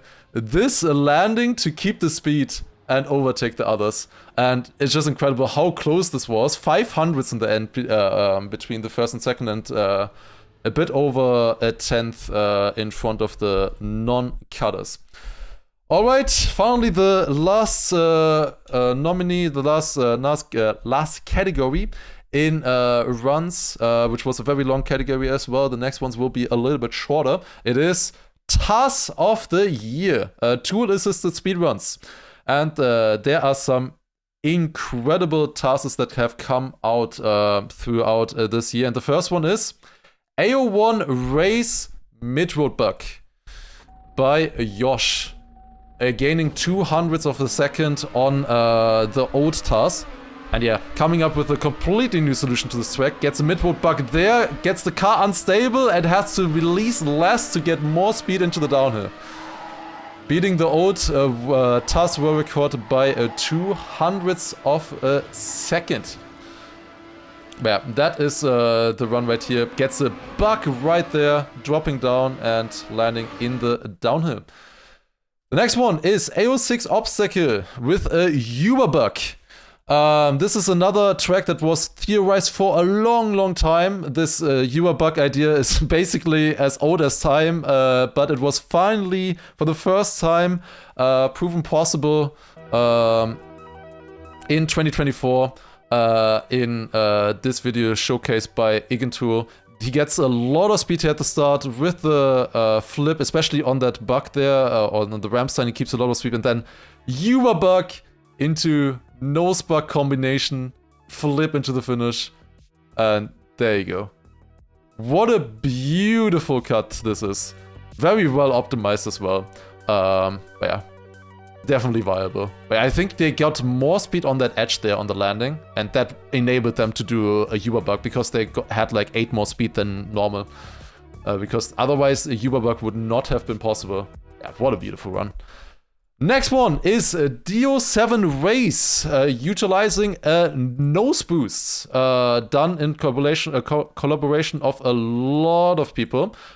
We can see the run here. Of course, a nose boost, very synonymous with tasks in this game nowadays. This is the only one we included though. Gets a lot of speed there after Uber bug in the start, then getting the last checkpoint here, second to last checkpoint now, drops below, then into the dirt, Uber bug there again, hit the cactus and finish. Yeah, that's the run. That is the run. So that went quite quick. If you want to watch it yourself again, you can also watch it in slow motion, of course. But that is the run. It's incredible that these lines were even possible, and to keep the speed with the with all the nose boosting. Yeah, with that, 8 seconds faster than the previous cut world record. Next one is EO2 Endurance No Nose Boost by Mufat TM. An incredible run as well. This one now, the nose boost task world record on this track is faster, but this is specifically task that doesn't use nose boosting. And with that, he was able to get an incredible time here, and it's just beautiful. It's just beautiful all the way through. There are some sections in particular that I can highlight here. For example, after 1 minute, goes up there, gets a little bit more speed through that bug there, another bug here, jumping out on this, and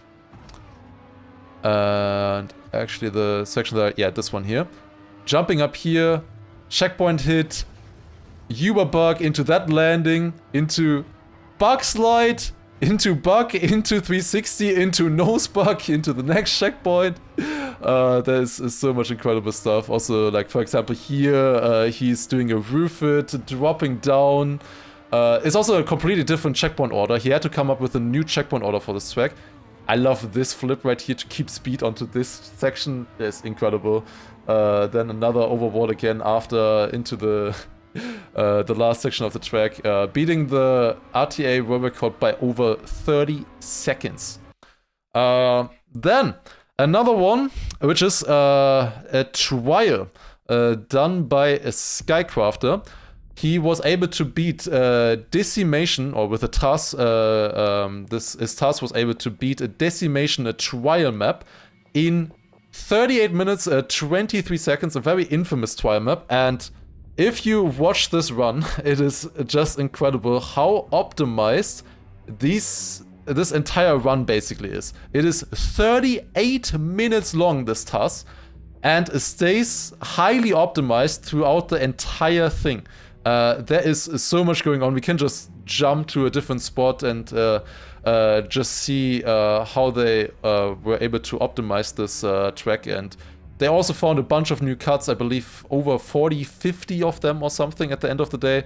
But yeah, everything really optimized. There was actually a previous task on this one as well, and they were able to beat it by 7.5 minutes.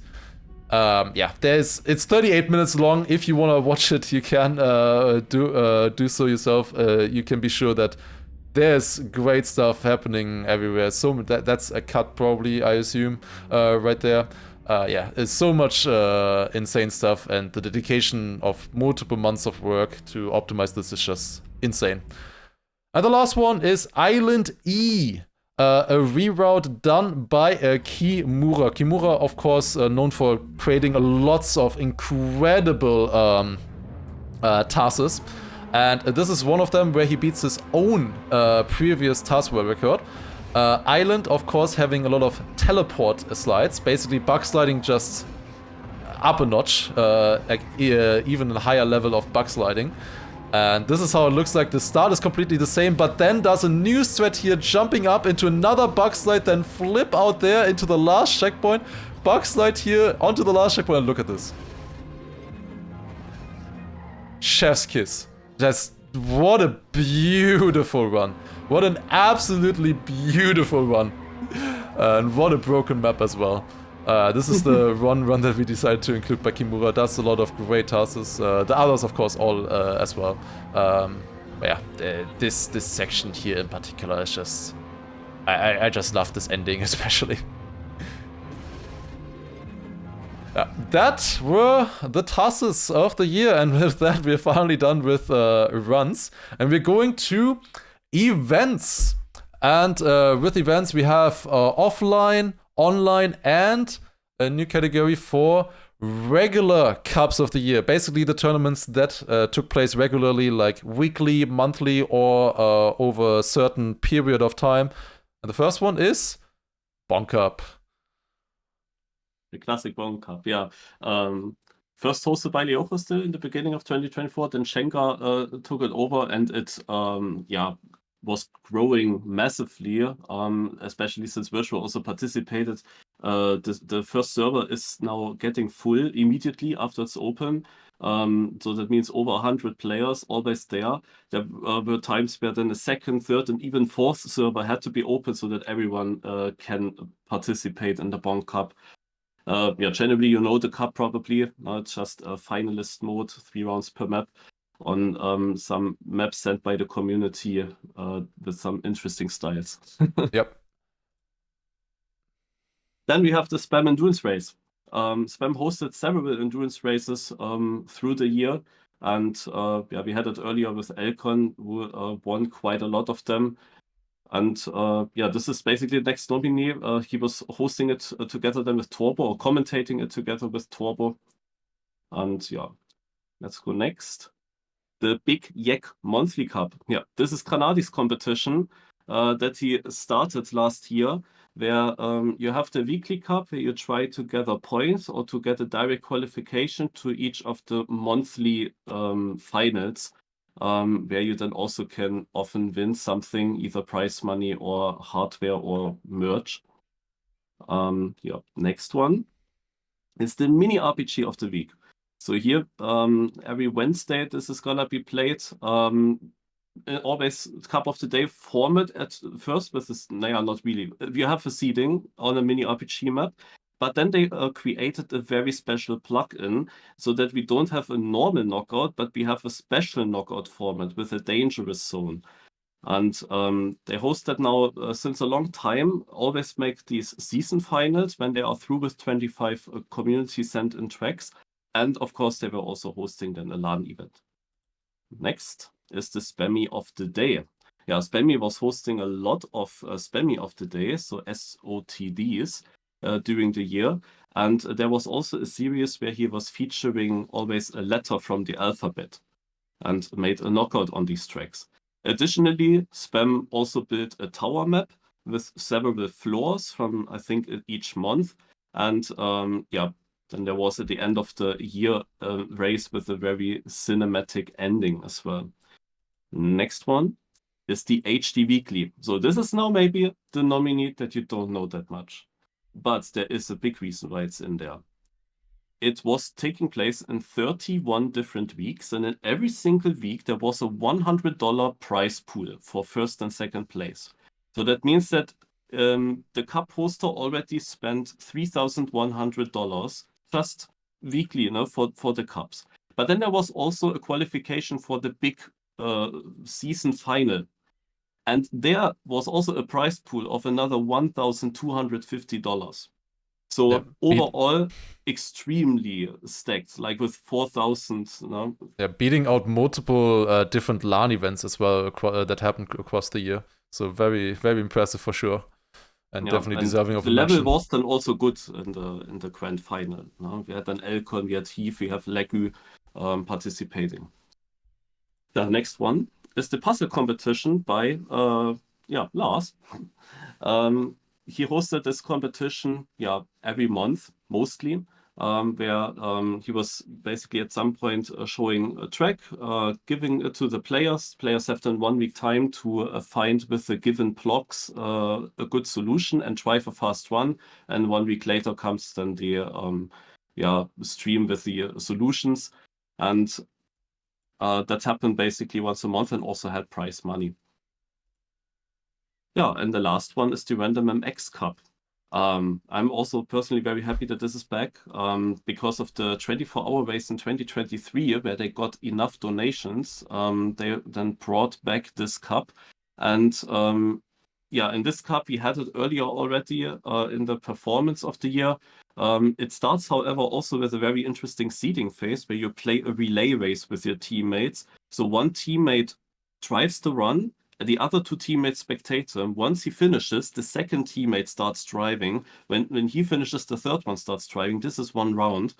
And after that seeding come the semifinals and finals with the knockout, with 2 knockouts each, with all the 18 players. Yeah, those are the cups, and these are all pretty huge. They're even more interesting cups, but those definitely stand out here. Yeah, that is a regular Cup of the Year, and we will move on now to the offline events of the year. We chose 4 different offline events for this, and the first one being, of course, XP Evo, which happened in Cologne. Most of you, of course, heard about it. It had a 7,500 euro prize pool, and it was won by Apples. Also, of course, in general, a community event for anybody who attended. We also have the Comic-Con Baltics, organized, I believe, by Chem and SRK, happened in Vilnius, Lithuania, and also had 1,000 euro prize pool, which was won by Stufz in a very stacked final as well. The third nominee that we have for offline event of the year is the mini RPG of the week LAN. We mentioned it earlier already. It is a very unique LAN because it was the first one that ever featured just RPG, and it was also pretty nice. They also paid for all of the people who were pre-qualified to the event, and it happened in you do this. Compiègne, thank you. In France, and it had 1,700 euro prize pool and won by Skander, as mentioned previously. And Saturate was hosting this, and he really tried hard to find a location to make that all possible. Like, this was like a project out of the heart. Like, he really wanted that to make work. And that stands a bit out from the other LAN events here. Like, this is a one-person thing that tried everything to get this hosted, from my understanding. Yeah, and the last one we have is the big LAN race, basically the Gamescom LAN that was hosted also, of course, in Cologne at the Gamescom with a 5,000 euro prize pool and also won by Granadi with Massa, I believe, in second place. So these are the 4 offline events that we have. No World Cup? Yes, no World Cup. That was deliberate. There's a reason. There's a reason why there's The no World Cup did here. not deserve it this year. Maybe next year. Hopefully this year again. All right. Next one is online event of the year. And it is the first one nominee that we have is the 24-hour race. The 24-hour race, of course, was a great online event that happened. We mentioned it previously already in Match of the Year. It was a 24-hour-long race on one track, and especially we had so many people participating, 240 teams for the first time being able to play, and each team having 3 to 6 players. Huge attendance, so many people watching as well. Was a great spectacle. Next one is Beacon World League. Beacon World League, of course, mentioned previously as well. It had 2 seasons throughout the year, both of which had 1,500 euro prize pool. Great maps in the map packs as well. Some of the highest quality we have seen for those kind of mixed tournaments, and also, yeah, just really exciting stuff between the players. The third one we have is, of course, Deep Dip 2 as online event. It had, of course, the highest prize pool out of anything last year. Over $30,000 divided for the top 3, unfortunately, who managed to finish. And yeah, it was basically, if you don't know about Deep Dip 2, it was a tower, 16 floors, and try to finish as the first player.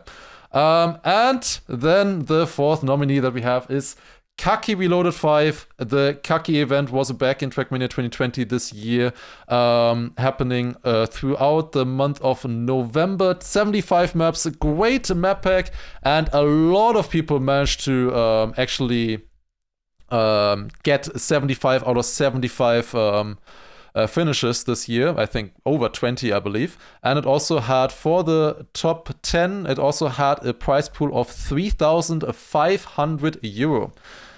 Then, fifth one, of course, is Magi Monday as online event of the year, as it's having also a final that is happening at the end after a long qualifier session. It's basically a tournament focused on knockouts, and it had over $10,000 prize pool for the final.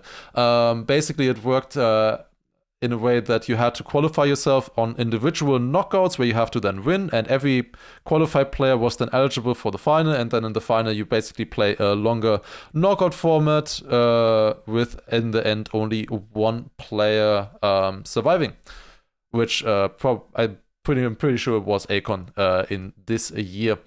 And then the last one is the Volvic Duo Dash, a duo competition, the only one that we have here that was hosted by Big in collaboration with Volvic. It was a duo competition. It was a fast learn, especially on 3 different maps, and also 5,000 euro prize pool. Lots of people played it. It was great content on Twitch. A lot of people had fun with it, and yeah, very fun tournament as well. And that are the events of the year. We're already through with that, and now we're going into the mapping category. And we're starting off with Map of the Year. A very, very difficult category, I can already tell you. We have had some great maps throughout the year. And the first one is still V66 that we want to showcase. Also, every single one of these tracks had a designated trailer made for them. Yeah, this is an incredible track. 1 hour long, technical, built by over 20 different mappers, I believe. Incredible collaboration of everybody involved, and just an incredible track. You can see here just the extent of this track, how big it was, how much scenery, how much effort went into this track. 2,700 hours built for this track here alone. And yeah, what a spectacle, this track right here. The next one that we have is RPG Pocket Universe by Zaphiron. We have a trailer here as well that was built for the track. It has a small story of you being in an Italian city. It is an RPG track set in this isometric view that you just saw there. And you have to basically complete a normal RPG route in, I believe, 9 different formations. You can see also here the beautiful thumbnail of how it looked like. A great track by Zaphiron, and also a beautiful picture here as well, how the track looked like. Really fun RPG map. The third one, of course, another very obvious inclusion. It is Deep Dip 2. Who would have guessed? Are you ready for the storm? It is Deep Dip 2. Everybody knows it. 16 floors. Incredible track all around. So many people collaborated on this track, and yeah, the event wouldn't have been as great if the map wasn't great. If you rewatch that trailer, you will realize that the car does only drive on parts that you actually don't drive on. Yeah, that is true as well. They showed this trailer here, and in the trailer, if you look at the routes that they are driving here, like, this is all bait. This was the trailer that they showed. Every single section that they are showcasing here is bait. Every single one. You don't drive any of these. Little trollers. We could, of course, not know, no? When the trailer came out. So. Yeah. The fourth one now is At the End of Nothing. A full-speed track built by Squeaky, was in the works for a long time as well.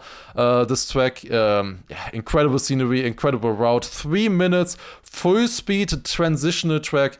And with stunts, and there's also one really stunning thing in this track, which is that he created the Waypoint logo with the shadows. Like, he placed scenery in a way that it creates shadow forming the Waypoint logo. Like, there is so much detail in that track. Yeah, it's 3 minutes long. One of the best full-speed tracks ever released, that's for sure. And a bunch of stunts, really well, really nice to drive. And yeah, incredible map all the way around. Fifth track that we have is Fallen Angel by Intax. We also have a nice cinematic trailer here as well of the track, and yeah, it's just a beautiful track that you can see here. Lots of scenery. It's a 5-minute long full speed trial, basically. The intention of this track is that it's that it has no checkpoints. You have to get from the bottom to the top through a lot of transitional full speed elements, and then hopefully, just like this, reach the finish. So far, nobody has finished it yet. Then there are only 2 players who have finished the checkpoint version so far, I believe, being Shmanion and myself. I would definitely like to see if there were more people trying that as well and giving it a shot, because the track really deserves it. It's a beautiful track, very well designed, and yeah, also a great trailer. Will I try it? I literally just said that I finished it. But I'm not gonna try the no checkpoint version. Now, the next one is definitely one that is very different to the others. If we just look at the thumbnail, you're like, what is this? Why is this in Map of the Year? But we decided to include it just because of how unique it is. It is an unlimited 2.0 track, and it looks like this. Here's the start, and then this is how it looks like. The track falls into place as you drive. So this is only possible with unlimited 2.0 in TMNF, and yeah, it's really cool. It's really cool that this is possible at all. But yeah, looking at the start, you can see the track there, then it forms the cluster like this, and then comes together again, forming a path. Yeah, this is insane. I don't think a lot of people have seen this. That is also why we include so many different things, because we just want to showcase so many achievements of the community that would maybe otherwise be forgotten or missed by most people. Then the 7th track we have is Untrodden, an ice trial track that was built by Doogie. It also had some prize pool as well. I believe so far it has been beaten by 3 people, at least with finished records on the leaderboard. It took a long time. I think it took, for the first finish, I think it took 20 hours or over 20 hours for, I think it was like close to 24 hours for, what was the name again? Teuflum was the first finisher. 50 checkpoints. But yeah, really great track as well, and really difficult trial. Definitely the hardest ice trial in the game, which unfortunately meant that I didn't even attempt it, because I think that is too difficult for me. If Teuflum needs 24 hours, that is serious. Mika, I believe, has the world record on it. I believe with 3 hours or something. I think 3 something. Yeah, 3 hours. I think he needed. And the last track that we have is Mandibula, just similar to the last one. It is also a trial featuring a specific style in the game, and in this case, it is tech. The first ever tech trial we've had in this game, basically. Built by Kerberos. Definitely very unique as well. Currently, I believe the records are between Massa and... Wait, was it Kerberos himself? I'm not 100% sure. It was definitely Massa fighting against someone else for the world record. They were the only official finishers. Whiskey map? Nah, it's Whiskey just making all of these videos. Whiskey's making all of these videos, but it's different people's maps. But maybe Whiskey comes up at some other point again. We'll see. But yeah, this is the track by Kerberos, of course, a longer trial map. But yeah, that is the last map that we had in Map of the Year. Next one is Mapper of the Year, of course. And for that, we chose 6 different mappers. Quick disclosure before you get mad. There's also a comparative Mapper of the Year category after, in case you're thinking, oh, there's somebody missing. There will be a comparative Mapper of the Year category hour, and we didn't want any overlap between the two, so we decided on that. So, we have Map of the Year. The first one is Boomilet. Oh god, we're starting with this one. Alright. Yes, okay, it is Boomilet who has built tons of old car tracks throughout the year. He is basically the front runner of okay, I'm not loading Trackmania Exchange. We know how well Trackmania Exchange is working. That will take ages if we load that. Basically, here you have a link with all of his tracks and in order of awards. But yeah, he built like 30 different high-quality old car tracks with rally car, desert car, snow car. Basically, the person to look out for if you want to play tracks with cars of that sort. This is a very unique nominee compared to the other 5, which will focus on Stadium. But Boomilet is like the name that you think of when you think about old car maps. Like he was building a lot as well. Yeah. Yeah. Then let's go next. Next one is Jubski. Yeah, Jubski has had a lot of track of the days in the past year. Here with another nominee that is still up to come was definitely getting quite often. So multiple maps that he built. And I don't know more details now exactly for the awards. We have probably always the link posted. Yeah, you so always have the link posted where you can see all of the most awarded tracks by everybody on Trackmania Exchange, where they posted all of the tracks. The next one is Intax. Intax, of course, we showcased earlier with he built Fallen Angel, which is one of the nominees for track of the year, but he also built some other great maps as well, like some competition maps. Mahoraga, for example, is quite infamous, but also collaborated on some other track of the days as well. Definitely built less tracks this year than in the previous year, but we felt like he was still a worthy nominee. Then the next one is Link. Yeah, this is like the other part from Jubski. Link also a lot of track of the days and always very clean tracks, very good quality. Yeah, just had to include him because he was just so consistently there. Next one is Spec. I love that RMX just wrote, I need Spec and Link in here. If not, rewrite. Literally the next two were Link and Spec. But yeah, Spec also built a bunch of great maps. It's really great to see his improvement throughout the year and where he has ended up now. He joined Waypoint, of course, as a full-time member and also built so many incredible tracks throughout the year. Great stuff, and yeah, great to see his improvement in general. And also just the fantastic tracks that he delivered, also with a lot of collaborations with other mappers as well. And the final one that we have is Squeagle. I don't know about Squeagle built so much. He had top awarded maps. That's yeah, for sure, like. if you look at top awarded track of the day maps, it's like basically Squeagle. He has built so many incredible track of the day tracks, incredible scenery especially as well. He's one of the greatest to do it for scenery, and yeah, incredible stuff by Squeagle. Last year, he barely missed out on being nominated for Mapper of the Year. He was like our runner-up, but this time I think he has great chances. All right, that was Mapper of the Year. Now we're going to Competitive Map of the Year. For this, we have 4 different nominees. This was very hard to narrow down, but we narrowed it down to 4 different ones, and the first one being Stratospires by Vixer.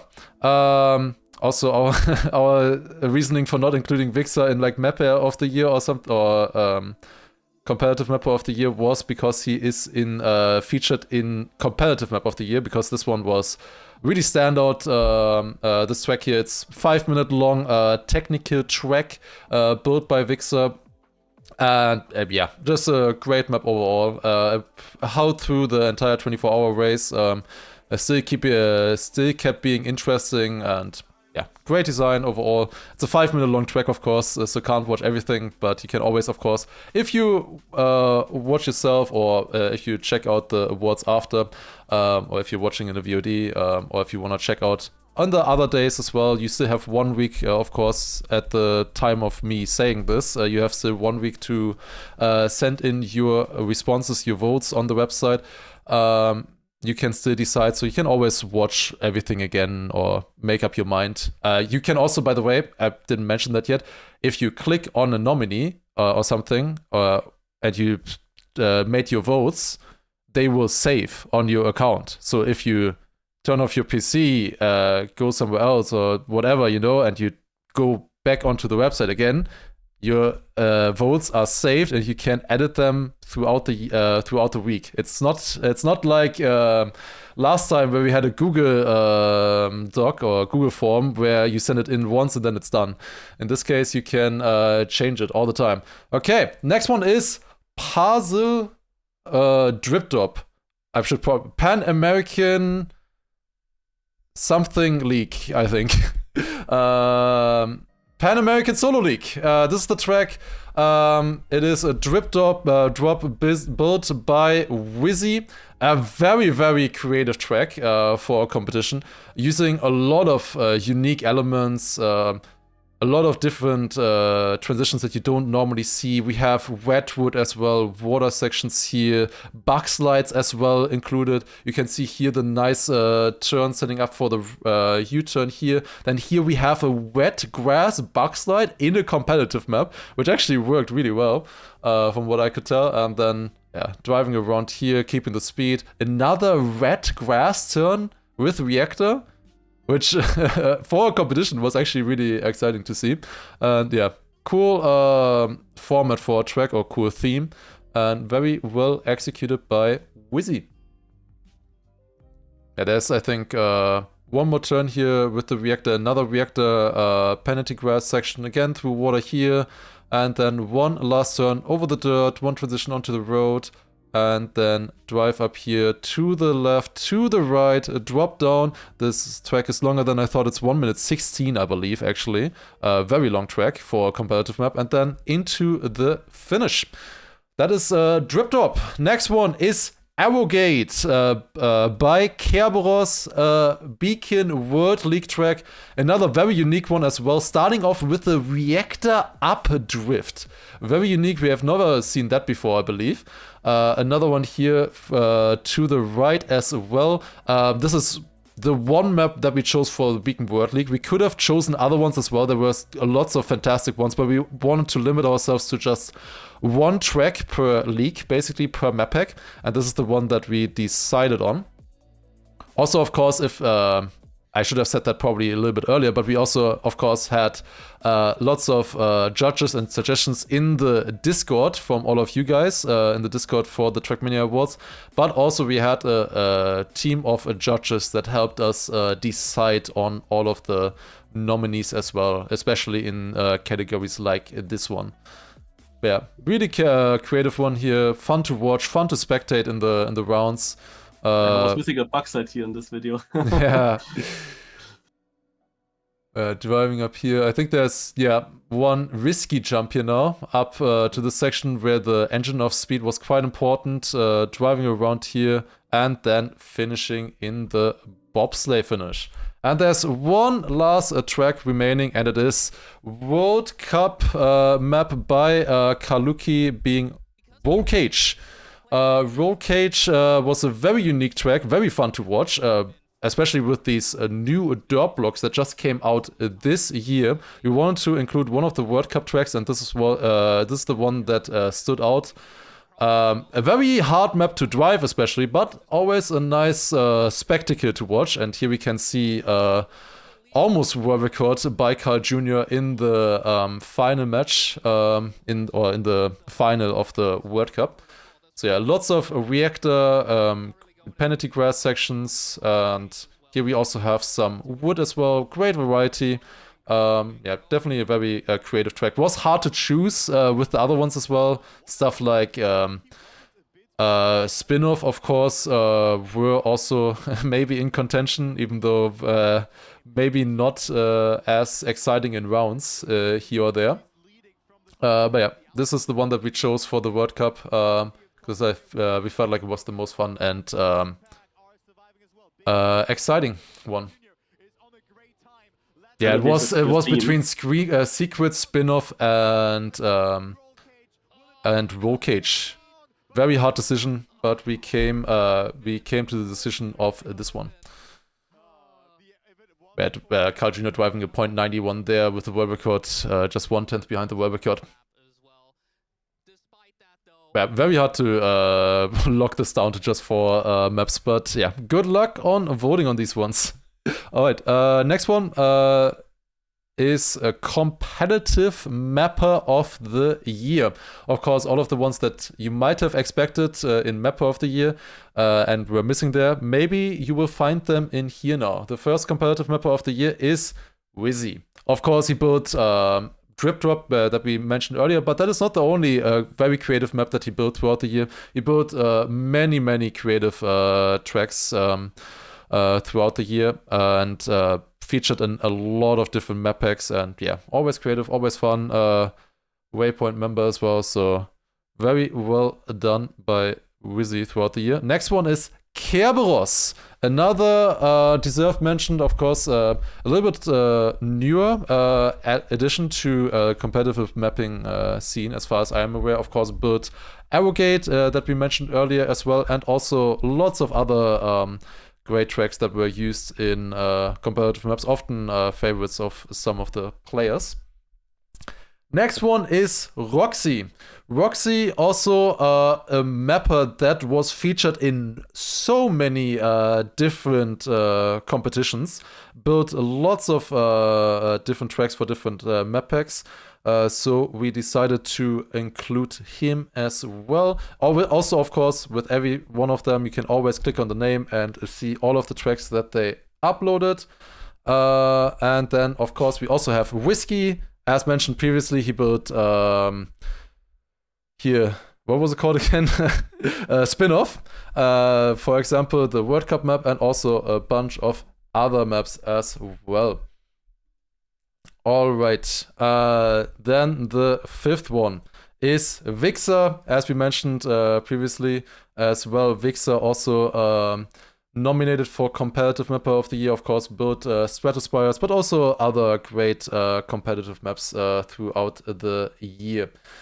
And then 6th place is Roquette. Roquette as well included. Built a bunch of competitive maps. You always see him in so many different map packs. Definitely also very worthy contender for Competitive Mapper of the Year. All right. As I said, if you are interested in exactly the maps that they built, you can always click the link and you will see exactly the tracks that they built for 2024. All right. Then we have 2 more categories for mapping. We have Track of the Day of the Year and also Campaign of the Year right after. We're starting off with Track of the Day, and there were obviously over 300 of them. So it was hard to narrow down. And the first one that we have is Detonate. Yeah, it is Track of the Day of the Year, basically. A very memorable track. Of course, starting with this effect here at this. Wait, this video doesn't have it. Oh. Okay, we might need to change the video. wait, I thought that's unfortunate. I thought it had. Well, basically, it's supposed to. We will update that after the thing. It's supposed to have a 3D animation here where you burst through the wall, and there are a bunch of effects as well on the side of the track of basically like fireworks and other stuff like that. Not really fireworks. I don't know what it is. Smoke? Red smoke? I don't know. It's fireworks. Not fireworks. Just normal fire, I guess. I don't know. It's very beautiful. Is what I want to get to. It's a very beautiful map using 3D triangles for effects, and yeah, a fun speed tech map as well in general. But yeah, you will be able to see soon. We will update that. Professional show.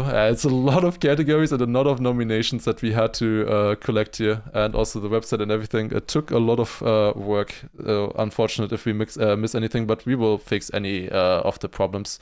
All right, the next one is a Dust Park, a very unique track of the day. Again, with track of the days, we also want to have a lot of variety with the tracks that we chose, and this one in particular was a cool idea, being basically like a motocross kind of track with the 2 laps as well.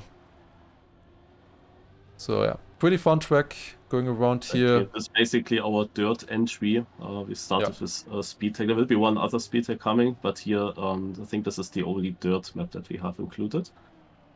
Yep. Then the next one is a Last Whisper, a collaboration of multiple different mappers.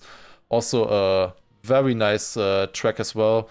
Technically, it was built around Halloween, of course, as you can maybe tell. Yeah, a bit of an RPG-ish track. But yeah, lots of cool elements on this one. I believe it was a collaboration of 4 different people. I think mainly Spec, though, I believe. Correct me if I'm wrong. Actually, don't correct me. But then, yeah, jumping in here, there's another quarter pipe jump now. But yeah, it's a really cool map. Great scenery with the castle theme, and yeah, with the dirt and everything. Looks really nice, very creative. Yeah, cool map.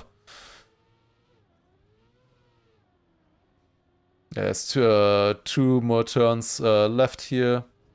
1 reactor over the penalty grass using the dirt roads again, and then going into the risky finish on the right. Alright, the next one is Overshadowed by Ego, a collaboration between Squeagle and Lakadal, I believe. Yeah, and correct. yeah, beautiful track. Yeah, beautiful, and this is now a NASCAR. And yeah, also the scenery is incredible. If you look into the distance, crazy, but the track itself is also very nice. Kind of perfect for Cup of the Day. Yeah, You can NASCAR risk tracks a are lot here to quite... gain time, but it's also not too difficult to just survive a run. NASCAR tracks, of course, quite rare to see in Cover Day, so nice to see it included here, and also, yeah, really nice track to boot as well. incredible scenery. I think it was one of the most awarded tracks as well throughout the year, with I think over 90 awards as well on Trackmania Exchange. And yeah, there's the finish with the reactor. That is the track built by Squeagle and Lakada. Next one is another speed tech track. I believe, correct me if I'm wrong, behind Tona's farewell track. I think this is the track with the highest karma. Correct. 2.1 in the plus. Built by Prof. Yeah, great scenery as well. Quite a lot of variety on SpeedTech. The karma that we're talking about is that there's like a Discord bot where you can vote plus, minus, and so on and so forth. And for a lot of tracks, it's honestly difficult to even get into the plus at all. But yeah, this one with overwhelming positive feedback. SpeedTech is always really liked, and this is also just a really fun map built by Prof. Then the sixth one is the one and only first of the month track that we wanted to add, and it is Slotmania. You can see here from the thumbnail already what it is about. It's basically a Carrera track where you drive on the on these lines basically around the track, 2 laps where you change sides as well. But yeah, this was the really creative first of the month. One thing that I want to mention, this record here was also in close consideration for World Record of the Year, because it is far ahead of the others. He's nailing every corner, close to flipping out of the line here, but surviving it. Using plastic, I think also probably fast magnet as well to get up to this kind of speed. It really gives off the feeling of Carrera tracks really well, and cool track. Definitely very unique. Then, of course, we have SSX Sun Ridge Summit, the most awarded track of the day of the year, and by Okla Vuxicus. Surely I said that correctly. This one had so many different routes that you could take on this track. And it was especially interesting in the Cup of the Day, because it was so unclear which line you had to take here, which could be the fastest. You could go right, left, above, flip like this. Cut. I think that's a cut, what they do here. Possibly, yeah. It's a beautiful track. Using this kind of SSX, like this snowboarding kind of theme, snowboard game theme. And yeah, lots of hidden routes as well. Like, it really gives off the vibe of like those older games really well, and also just so well built. Scenery also looks amazing. Yeah, that's the finish with also lots of different finishes that you could use here. But yeah, that's the world record route in the end by Cack Dreams. But there's many different routes as well that you could have taken on this track. Definitely very worthy contender here. And then the last one is Vanilla Constructions, which we included because, not just because of the track, but particularly because of the scenery. It is themed of Bob the Builder as the idea, and every single vehicle, every single building, every single tree, everything is created with vanilla items. So if we pause, for example, look at those tracks here, at those vehicles, you will see that they are all just vanilla. Especially, I believe the very first one you can probably see the best. If we look at this one here, you can see all of these items here are all official Nadeo items that they put together to create all of these vehicles. And not only that, there's also a whole RPG route. Every single vehicle basically tells you a story with hidden Easter eggs and all of that stuff. It's basically included for that. The track of the day, the route itself, well, it's Bob. But yeah, it's basically included for the incredible scenery, the incredible job done by Pepsi and a lot of others for the RPG and everything that they created around the track. That is yeah, that is why this one was one of our first nominees as well, just because of all the work, incredible work in the sequel. Just look at that crane. That thing is vanilla. Look at this. Every single thing here. That's vanilla. What the hell? How is this possible? How do you do this? It's incredible. This is beautiful. The creativity on display with that is really great to see. All right, and the last category that we have for mapping, finally, is Campaign of the Year. We have 6 different campaigns, basically always campaigns that structure different tracks together. The first one is Flink's acrobatic campaign. This one was played a lot by the community towards the beginning of the year. He built some maps with some TMNF style to it, especially in Trackmania Nations Forever. There were also these Nadeo acrobatic maps.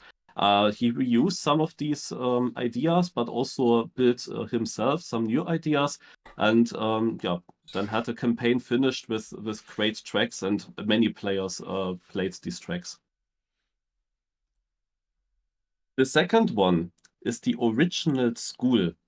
And this is a nominee because if you want to learn how the old cars are working, this campaign here has on each single track, it focuses on a certain driving physics, on some certain things. And it has always an explanation, a detailed explanation on how you have to drive it if you go backwards in the start. And that is so well made that we had to include it here. Yeah, 3 different ones for snow, valley, and desert. All tracks driven by pro players. And yeah, every single track also teaches a different element of the car, like keeping grip or specific turns or getting around bumps or something like that. And it's always explained on every single track as well. So if you want to learn them, it's very, very good campaign for that as well. Yeah, next one is a Project MC, so the Minecraft campaign with tracks that basically look as if you don't play Trackmania anymore, but you are just in Minecraft using a car driving around. Crazy, well made as well with 6 scenery. And also huge work behind that project. Many players also played these tracks. Very difficult times to beat, if I remember correct.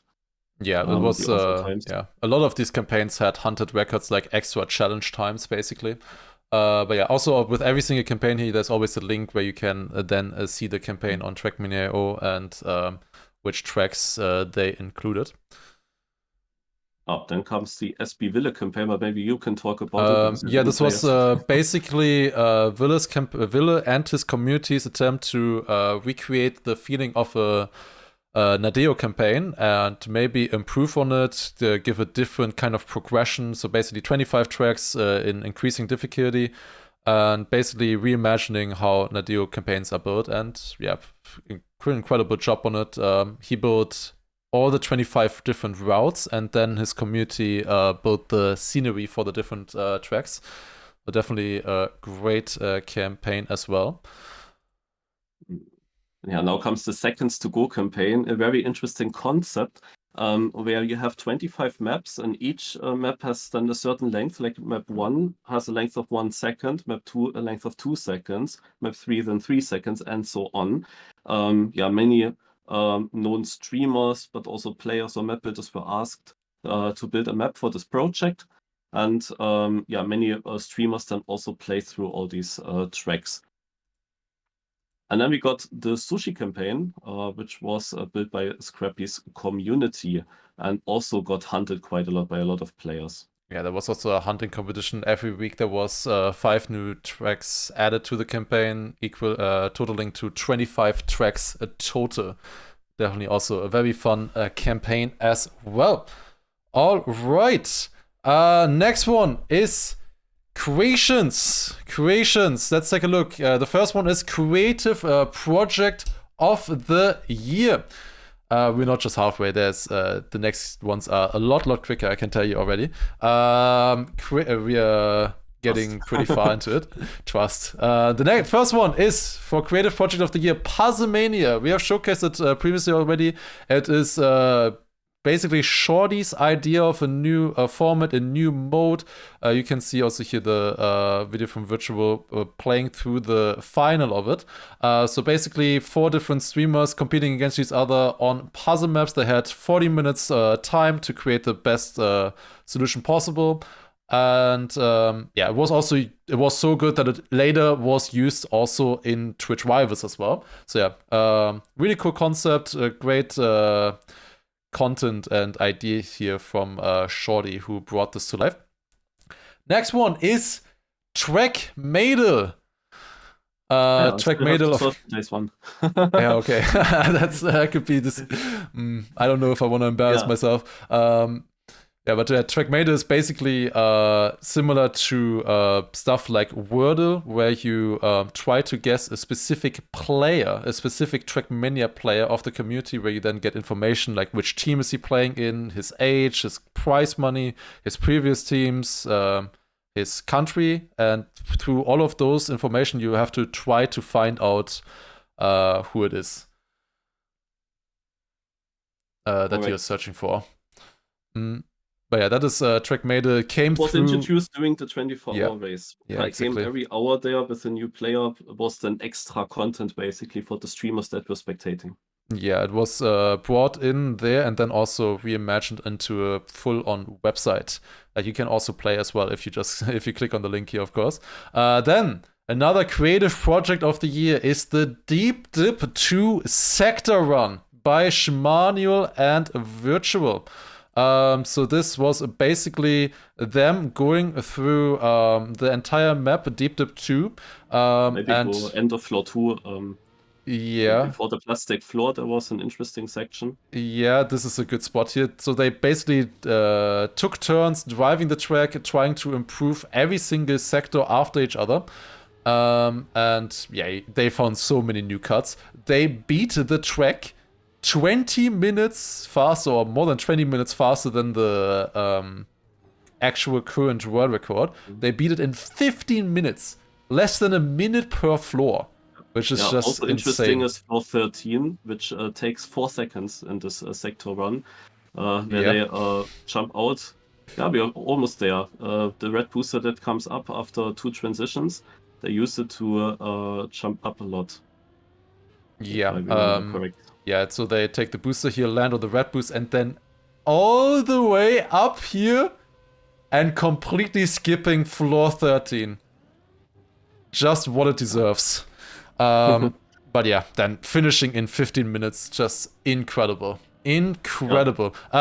This, you might ask yourself, why is this not in TAS category? And that is because this is not a TAS, and also I asked them as well, and they didn't want it to be featured in that category because it's just driving replays. You know, they're just in the replay editor driving replays. It's not an actual continuous run that could be replayed on the track. This is basically just a sector run, a theoretical run, whereas a task could actually be played in-game. This is just, you know, separate instances of driving that are then basically put together. There's also such a sector run for the first Deep Dip, which is also quite crazy. Yeah, but yeah, Deep Dip 2, I think, blew everybody away when they saw 15 minutes. And especially since it's all driven legit, you know, that's not using like slow-mo or brute forcing or anything. It's all driven legit with controller or keyboard. It's human replays, basically. Yeah, it is human replays. Exactly. And the last creative project that we have for 2024 is the ESWC Alpha Recreation. So basically, somebody looked at this demo replay that is in the files of the first Trackmania game. So it's your stadium game, yeah. Yeah, basically. And they recreated the physics into TMNF, and you could play with them. And it is very different. I think you played with them as well. Yeah, exactly. Also the car has completely different driving physics. It's not like the stadium car is nowadays. And it has like a bit of bay, a bit of lagoon, a bit of snow, different elements. And they have basically built up a game with these physics and made then also maps for it, so you can basically go through the campaigns. Yeah, apparently made by Grafmaster. Yep. Yeah, that is for Creative Project of the Year. Now, the next one, I want activity from you guys in the chat, because the next one I think might be interesting. We wanted to include it because I think it's gonna be funny. It is Emote of the Year. Twitch emote of the year. Basically, your favorite emote used throughout the year, especially in Trackmania. And for this one, just because it's quick and simple, we decided to include 10 different ones. The first one that we have is Ben. The first one is Ben. Was very highly used, of course, in Trackmania all the time. The second one is Blah. Give it up for Blah. Used a lot as well throughout Trackmania. I'm looking forward to the resets on this one. I'm really interested. Think it's going to be fun. The next one, third entry, is Cinema, which is, I think, very good that this is so popular in Trackmania, because Trackmania is such a great game, of course. Then, fourth one is Glorp. We added Glorp for all the Glorp fans as well. We have Glorp as well. Fifth emote we have is Jeepers. Jeepers as well added. Sadly, also very much used in Trackmania. Sixth one is Yeah. We had to at least add one cat emote. So we decided to use Year, especially used a lot in Trackmania community as well. And then we also have LOL, of course. Sadly also used a lot. Then the eighth one, specifically for Deep Dip, we have Quack. Was very memorable during Deep Dip, of course. Highly used there. It was basically between Quack and Brick Bob, but we decided on Quack. Then the ninth one is Yek. And then the 10th and final one for you to choose is, of course, XDD, with the two different versions used in Trackmania chats. So yeah. Have fun voting on these. I'm looking forward to it. That's a fun category. Should maybe say again, you have up to 2 votes in each category. You can. And for such categories, this is probably also helpful. So you can use. Yes, definitely. I believe these emotes really showed up a lot during the year. And yeah, I think this is just a fun category to mix it up. We wanted to include this one, especially because a lot of emotes from these may also have come from Trackmania or from the Trackmania community, and now have spread far and wide, like Yek, for example. This is used by like over 1,000 channels, like 2,000 channels or something, which is crazy. And lots of others as well. So, next one is Meme of the Year. Another interesting category that we decided to add on this one is... The first one is Granadi versus Sander. So Granadi versus Sander had a great battle on the track of the day where Granadi was leading by a lot. He was thinking of winning it easily, but then Sander joined at the very end and was improving fast. And this is the meme that Warmy made. Миш, у меня для тебя одно важное признание. В отличие от тебя 3-летнего, я 40-летний лоб, играть в шахматы не умею. Поэтому мы тебе нашли достойного противника. Я приглашаю в эту студию 12-го чемпиона мира по шахматам, международного гроссмейстера, заслуженного мастера спорта СССР Анатолия Карпова.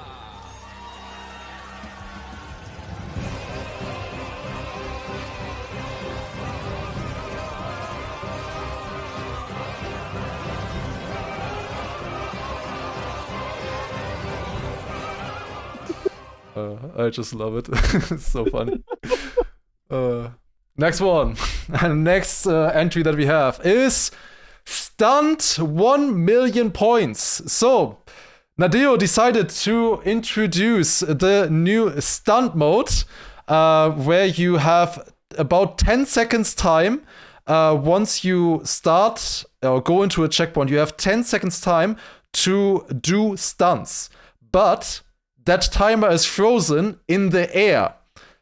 Now, what happens if you combine a frozen timer in the air with a bumper? So you can see the points here, 30,000, 40,000, 50,000 points. And then first place, 1 million in 6 hours long.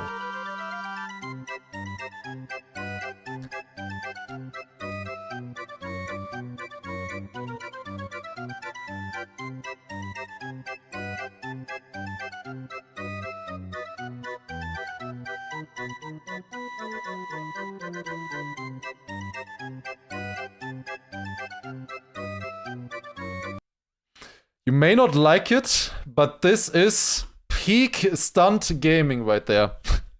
World record with 1 million points against 50,000. And it took 6 hours to run. But yeah, they did since fix this specific thing.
Does anyone have, if anyone has the original clip of this, please send me, because we didn't find it.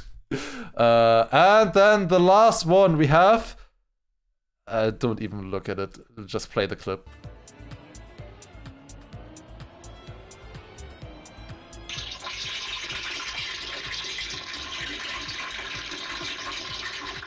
We have voice chat and matchmaking now.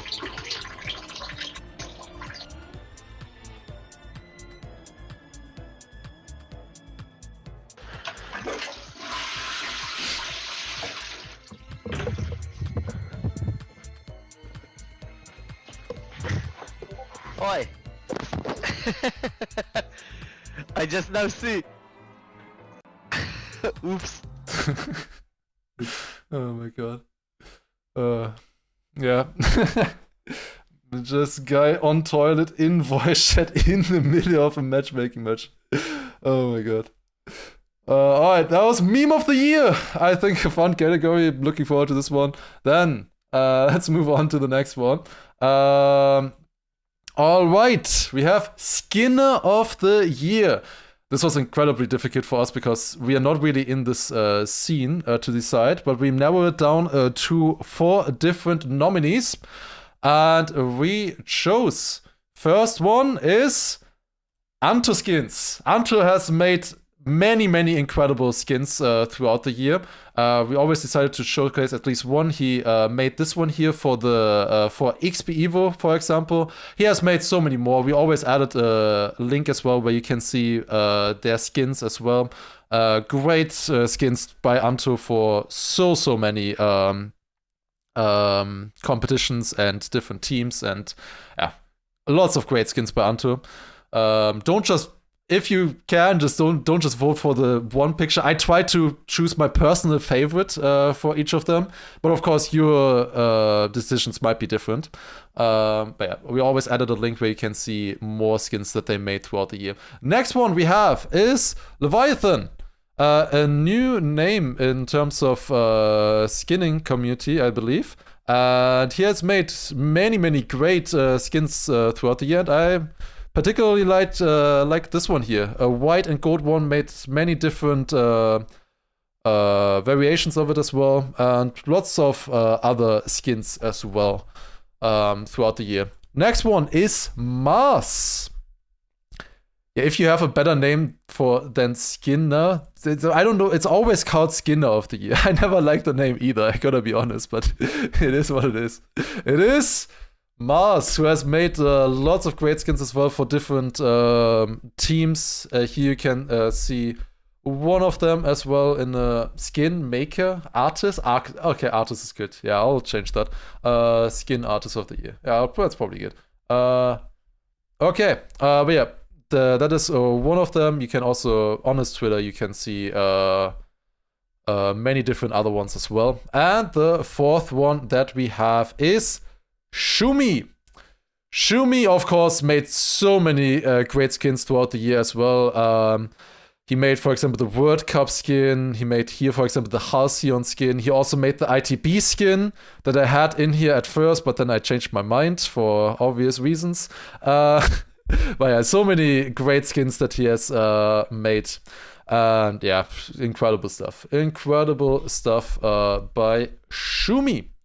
All right, these are the 4 that we decided on. There were a few others as well. From what we could tell, there were a few that also had chances to get in, but I believe they didn't make as many skins as the others this year. These really showed up by making just the sheer quality and consistent level of the skins by them was, from what we could tell, incredible.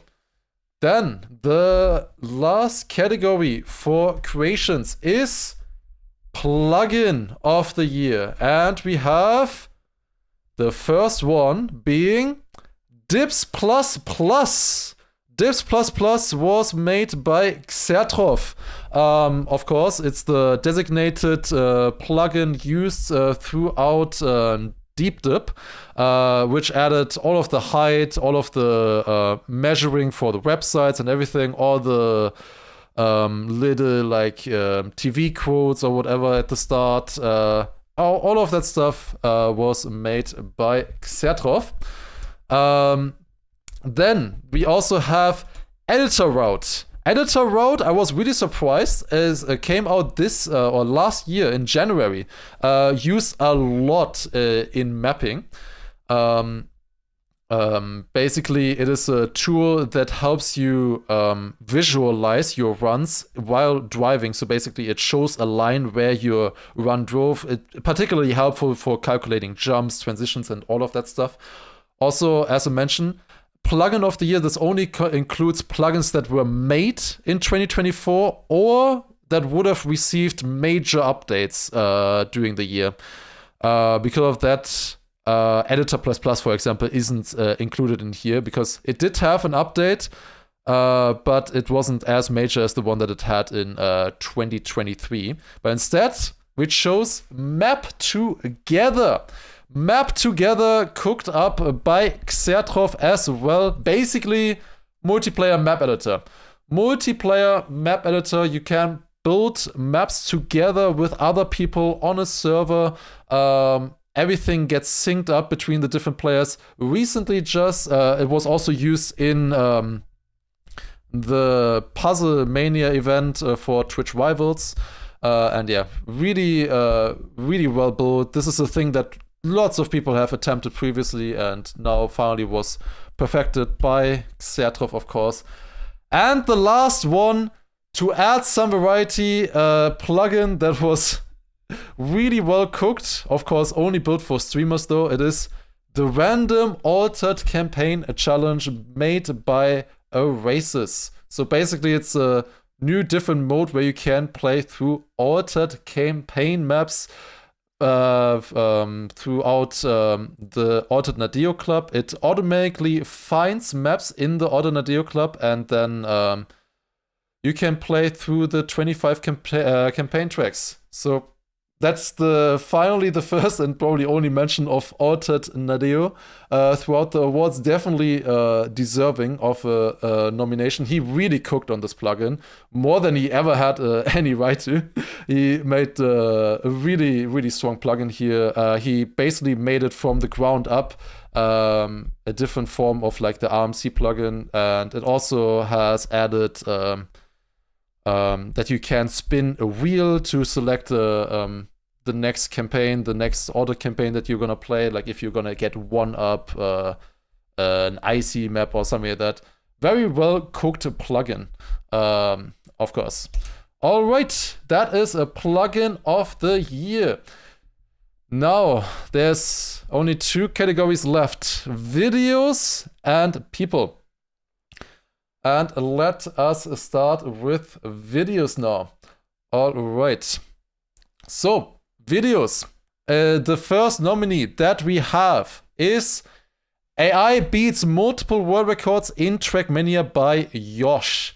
I don't think we can really showcase any of the videos here because of all of them are very well cooked and of course also very long. You can watch them by yourself if you haven't seen them previously yet. All of these I can highly recommend to watch.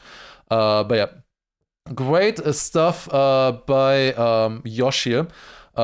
Basically trying to beat pipe world records with AI. The next one was also the video with the most amount of views on YouTube. It has over 3 million, if I remember exactly. correct. We also then have, of course, a better entry as well. The greatest shortcuts in Trackmania Kaki history.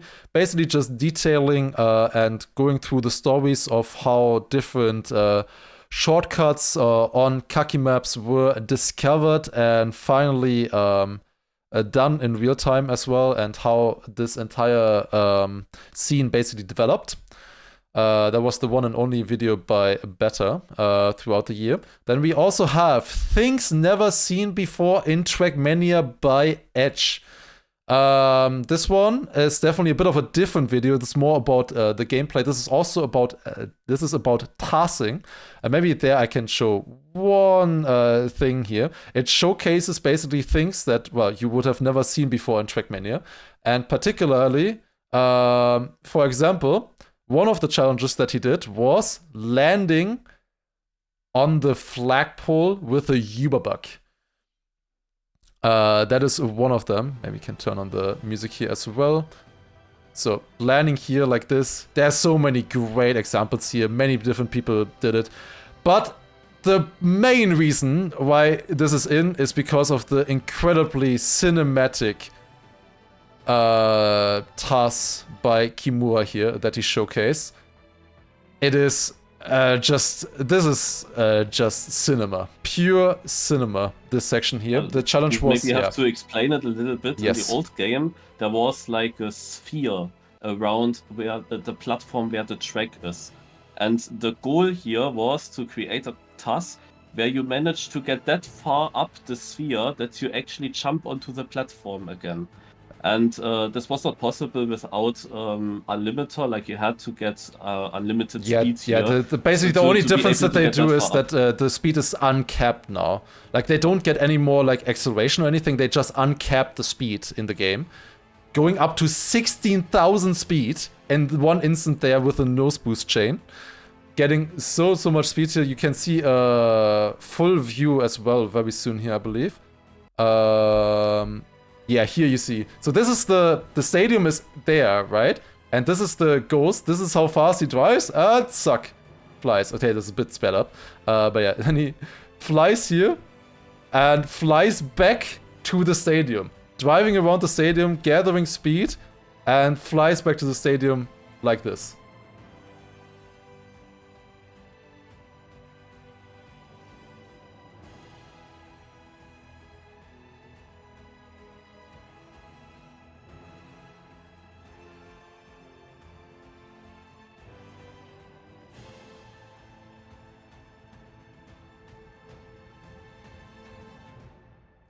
Incredible that was possible in the first place, and really cinematic as well in that video.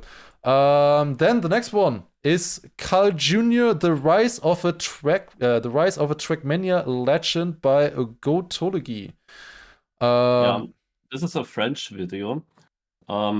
But there are subtitles underneath in English, so you can easily follow that. I just rewatched it again. It explains the history of the ESWC World Championship Cup of Trackmania from 2012 then up to 2015, which were the years where Carl Jr. then got into this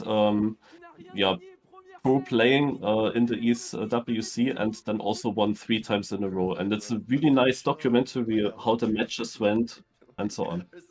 Yeah. That was the story of Carl Jr. and how he rose to so many World Cup victories. The next one is a video by Virtual that we want to include as well. It's how Trackmania players conquered bugs. It basically showcases how throughout the years on different tracks, people were able to beat the world records, improve the times using different bugs and quirks of the game. And especially, he's basically just showcasing map after map after map in this video, but the storytelling and the way he forms the story and how coherent it is really well made in this video, how it goes from normal bugs, Runstein bugs, then we also have like Uber bugs as well, bug slides, and how this entire thing developed and how they were used in Trackmania Nations forever. And yeah, also, yeah, at the end, of course, showcasing especially this run here as well that showcased basically everything that he talked about, being Trinity's world record on AO9 race, where he optimizes the start perfectly, then gets a bug there on the Runstein, dropping down, keeping the speed with that, and then around the corner with a bug slide into the finish, setting a new world record. Then we also decided to include another more gameplay video, and it is the fastest way only how each member got recruited by Ors. An incredible video, especially the effort, 1.5 hours long, detailing how every single player in the team FWO joined the team and which kind of cut they did, or everything from every single player, every single run. So yeah, really cool stuff. If you were ever interested in this, it's 1.5 hours long and incredible gameplay, obviously, throughout, and you see a lot of history of the the team. Oh my god, this one. This one in particular. I just clicked on it and this is one of the most legendary cuts in the game. Being a bug slide where he missed a jump, bugs it, and then got the cut anyways. That might actually be, if I'm thinking about it, one of the, maybe the most known cuts or most infamous cuts of Trackmania. Then the other one, we wanted to include a trailer or a cinematic video as well into video of the year, and this was incredibly difficult to choose. There were so many different ones, but we decided on Fallen Angel by Dose and Choom, or Dose and Choom, made for the map by Intax, of course, Fallen Angel, and we saw it earlier already once. The cinematic feeling of this track, of this video is just incredible. So much work into the went into the cameras, storytelling, the sound design as well is very well made, and yeah, it really looks incredible. Also, it is tells a nice story with that butterfly as well, and we saw earlier as well. Also, then finally the finish looking like this with a nice effect. And finally reaching the finish on this 5-minute long difficult transitional trial track.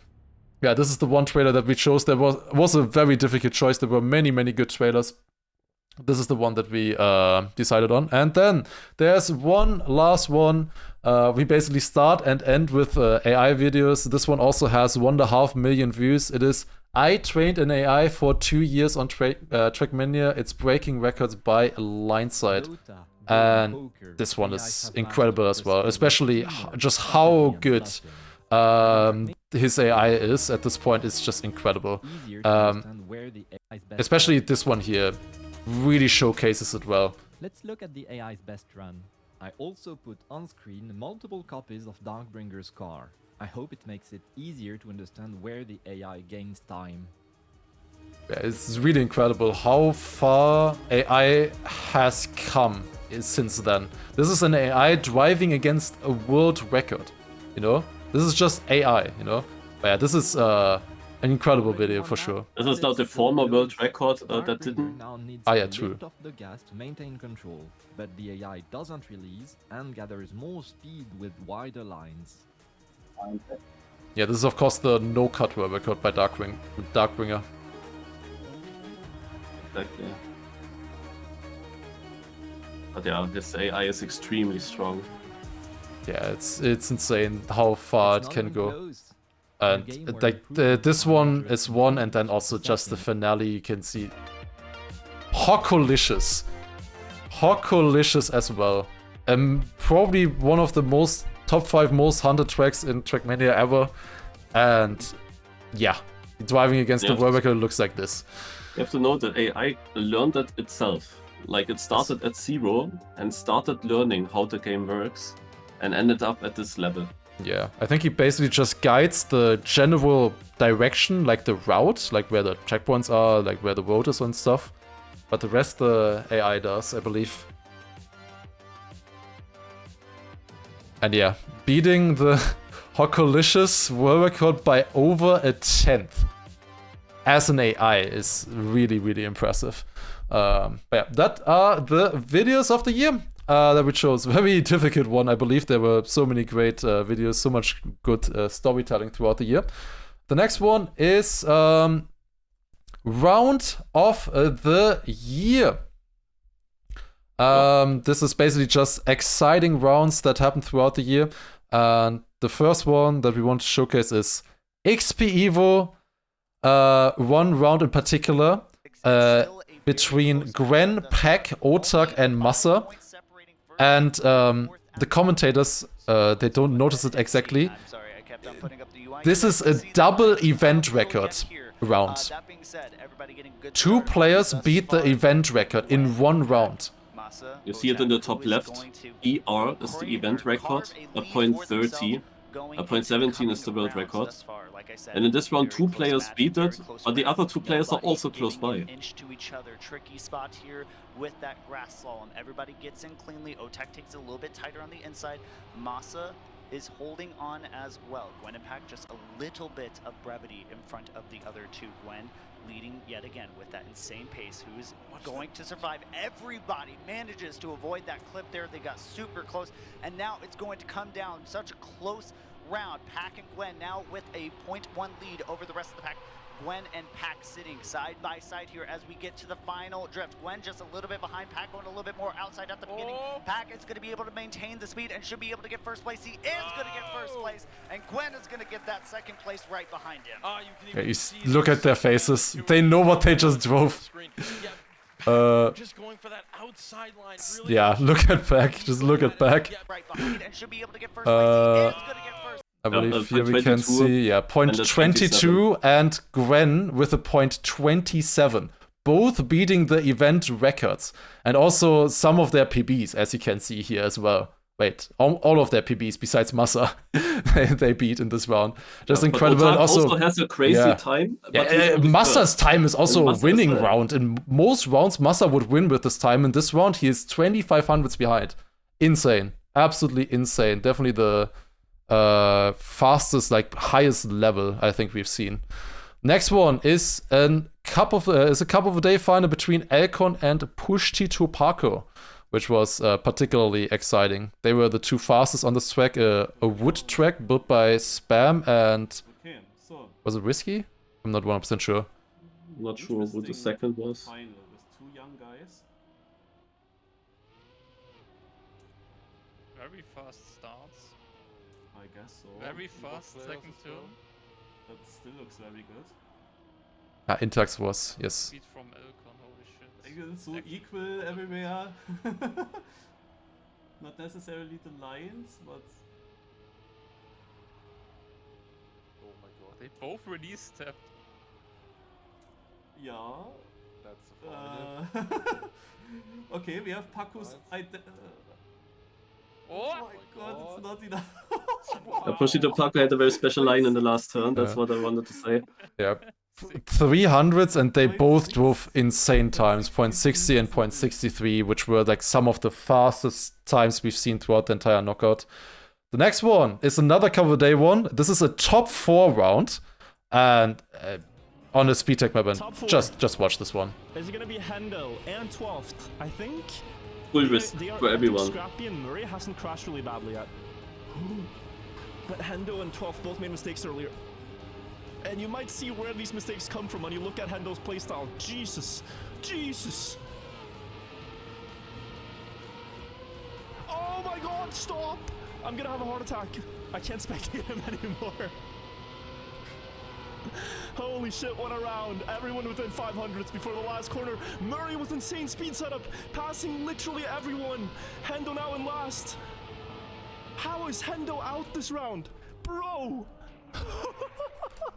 So 1,900s What can you with do some of the such a closest GG? times in total. Insane, insanely close. And then the last one is this triple finalist round. This is a different one, not a close one. It's just the spectacle of them being on stage, being triple finalists, and this happening. And you have to know that a tight time has denied Sullivan Guns to be already qualified. He lost against Shoffy. Trying to retaliate once again with just a few corners before the end. Can the unthinkable happen for the Frenchman? But he's for No! He does What do you mean? No way! Back-to-back mistakes! And that is such a shocker of an ending. And for Santom, he... Classic triple finalists. There you go. Alright. Those were the rounds of the year. Very difficult to collect for us because well, we also basically got no nominations for this from anybody. So we had to search through multiple ones, and these were the closest ones we could possibly find throughout the entire year.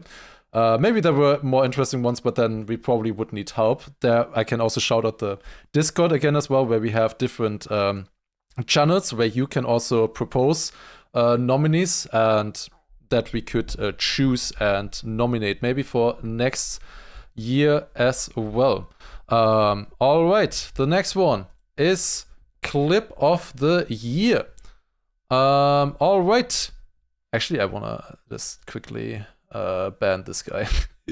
That's been annoying me. Every time I look into the chat, he's just negative. Really annoying. Okay, next one. Clip of the Year. All right. So, Granadi gets a full skill checkpoint. The first clip of the year that we want to showcase is this one right here. Let's take a look. Where do I have to go? Oh.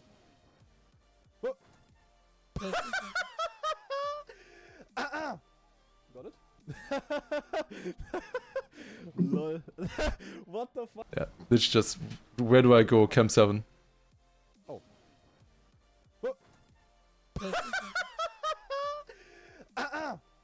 Got it? The first clip of the year. Next one. Also, by the way, we have other categories here as well, like funny round and other stuff. So if something doesn't get nominated here, maybe it is to be found in other categories still as well. Next one is It's Time to Get the Cut by Maniac. Guys, it's time to get the cut.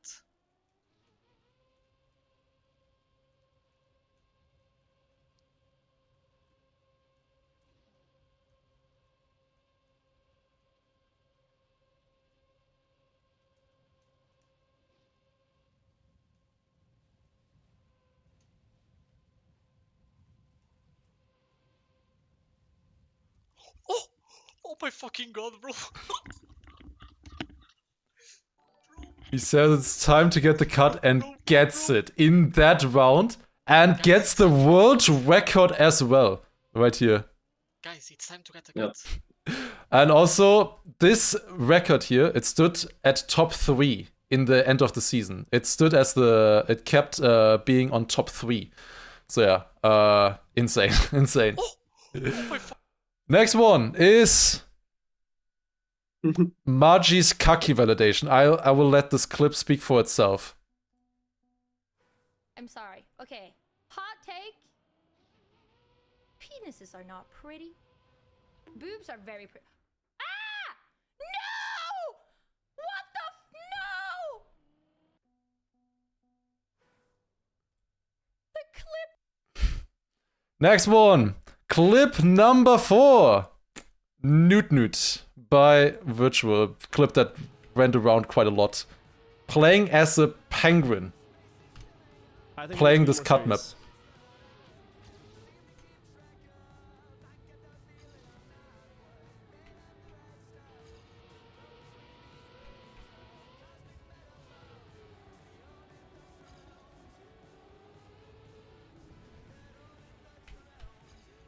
No. No. No way!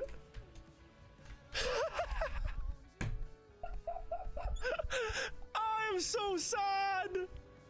I called out that this would happen! I got third world with the Pengu car skin! I am so sad!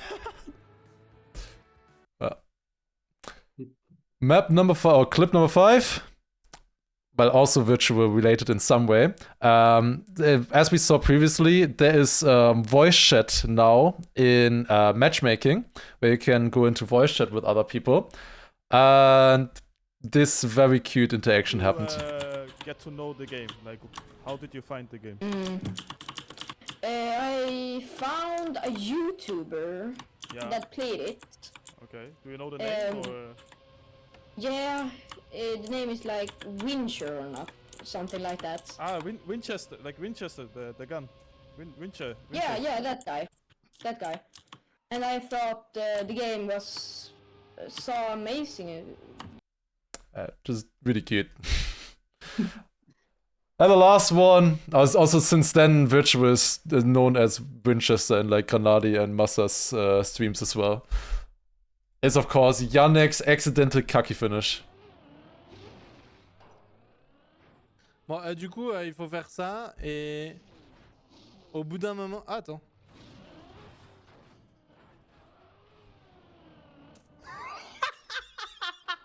The first one to finish this map. Yes. The very first one. And this clip got shown around to everybody. So every streamer is like, how do I finish this map? How do I finish this map? And then they get this clip as an explanation. Au bout d'un moment. Ah, attends.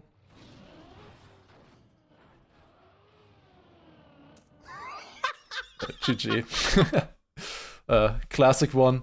Very classic one. It was a tough decision if we only conclude one of these two, but in the end we wanted to include both of them. Okay, next one is no deep dip clips. Well, I got you covered because there's deep dip clip of the year as a category because there were way too many deep dip clips. We have Samifying Cam 7 nose down strat. So this was a really creative strat by Samifying. Just watch. Honestly, chat, what I want to try is go here and do the Hazard nose down strat onto this.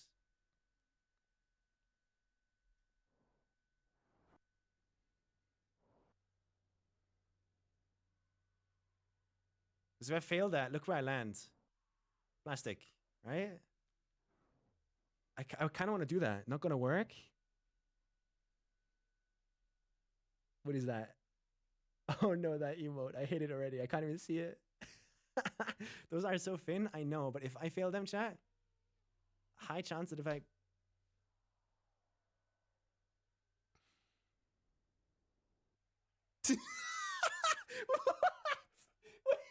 What? Wait, I was in Cam 7. No. Oh my god, I fought hard to hold back laughter. You can see he's barely moving, like right here maybe. He's barely moving. If you look at his tires, he's barely moving. And he lands exactly where he wanted to land. Oh my god. Next one. Simo turtle save. Just incredibly impressive. I can tell you guys I was noting down a lot of deep dip clips and put them into several categories. And one of those categories was the sickest saves. And we did kind of take from each category now a clip. And this here is the one out of the save category. The save though.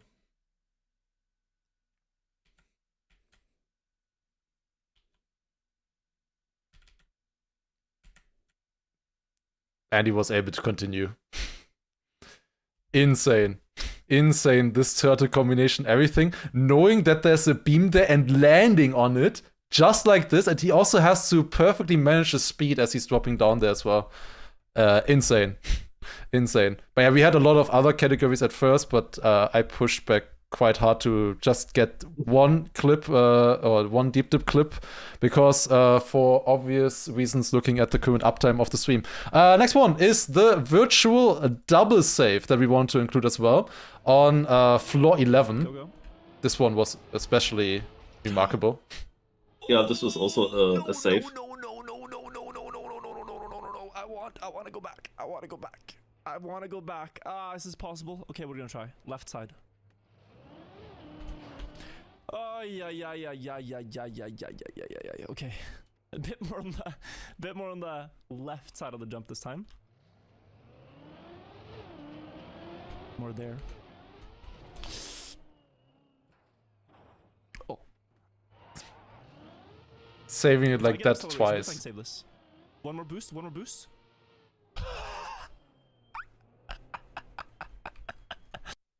I was virtual double save on that jump, twice the same mistake kinda, but then saving it just miraculously and the run was still alive. Next one is there was a lot of plastic moments that happened on Deep Dip. We used two of which. This is one in particular. Yeah, we had multiple actually clips where people bounced in the middle of a water block, and we chose out this clip to show that. This is perfect. I took my time. This is perfect. This should work. Okay. Oh!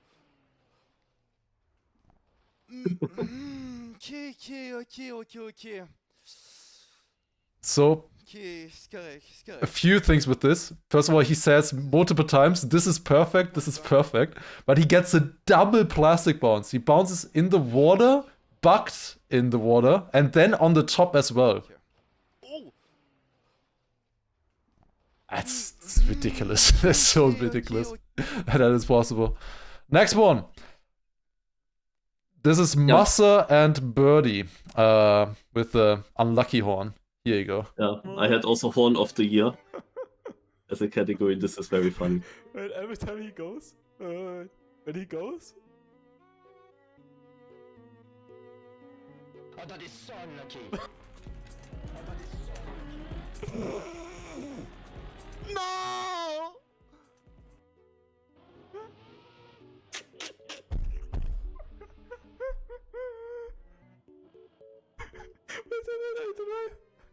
Wait. Summer time.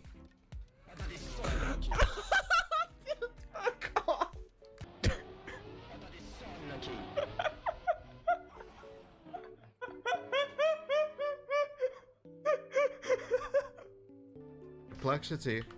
Sound good like I this? don't think. No? Goes. I can show It one. was, it was ending there. Yeah. Oh, that is so unlucky. Just so good. Just so good, this one. Alright. Next one. Number 6. Virtual behind bars. This is the only existing footage of this one I could find was from Spam's point of view. Virtual. As a virtual in jail, you could also Yeah. say. Yeah. Or virtual gets arrested, is how Spammy calls it. So landing down there in a safe already unlucky. Holy shit, that's a good clip. That is a good clip. That is... Oh, he's actually in jail. Oh my god. I think that is one of the better clips. I don't think any of the mappers would have ever imagined you getting stuck Literally there. in prison. Yeah. And This is also, how you run dice. next one is Lufox Plastic Bounce. Yeah, this is... Just watch.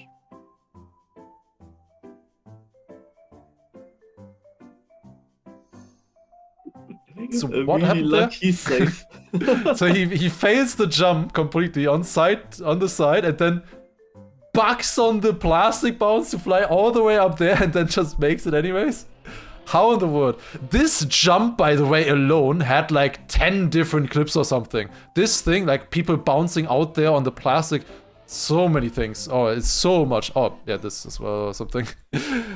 But we have one final one for Deep Dip Clip of the Year. It is by Massa. Maybe he slept late now. But usually he wakes up just for... Naiko! What? I don't want to play. Ping? Maybe This. he slept late now. But usually he wakes up just for... Naiko! Explain that. There's a plastic block right there that he hits somehow with his wheel. Slept late now. But usually he wakes up So just for... stupid. So stupid. Alright, that is Deep Dip Clip of the Year. Next one is Fail of the Year.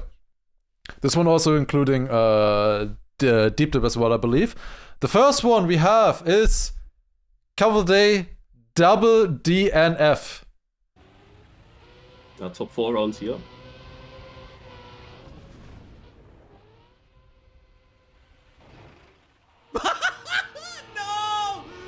So from Spam's perspective, you can really see how he waits if something happens, and then he decides, okay, no, I can't DNF. And Yeah, in the but same like moment, Ian literally also right DNF'd. there. Literally.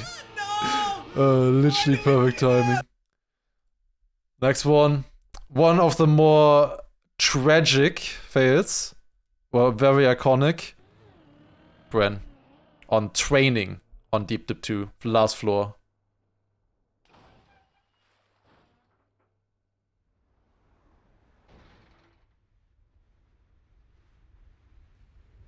I have to have a talk again with with the mappers about this one for Deep Dip 3. Holy shit, man. So they put a training part here to train this wall, right? And then he falls down a bit too early, too low speed. Plastic bounce down. Was his fault? Yeah, but he would... Yes? But he wouldn't have known. He could have made the water a little bigger. Next one. Margin knockout, finish miss. This one, just watch. Yeah. It's her own knockout here. And she, of course, participates in it at the beginning. Come on. Be fine.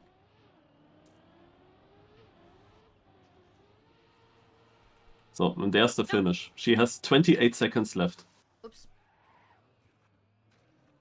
Why is this the part I'm struggling with? Yeah, let's use the wall as it was intent.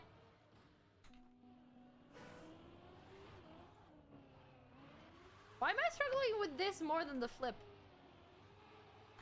No! Ha! What? Listen.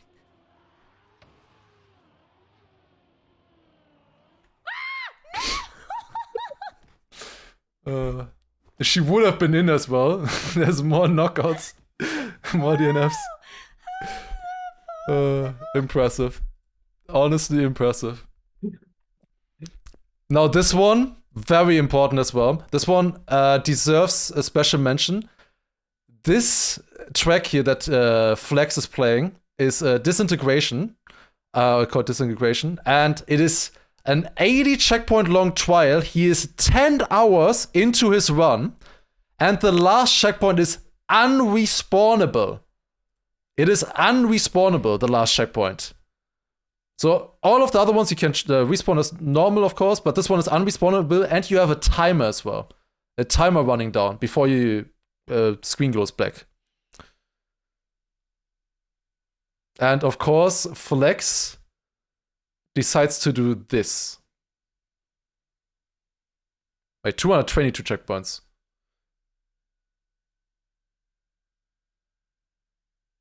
He flexes and goes backwards, turtling over the sledge.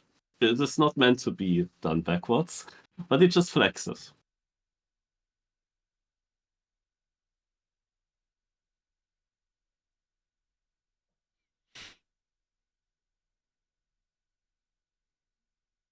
But no problem, he did survive. Now just into the finish.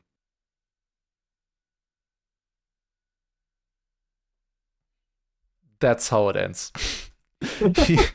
he does a backwards turtle just to flex on everybody to then miss this jump. He misses this jump right before the finish. And he's dead. The run is dead. Yeah.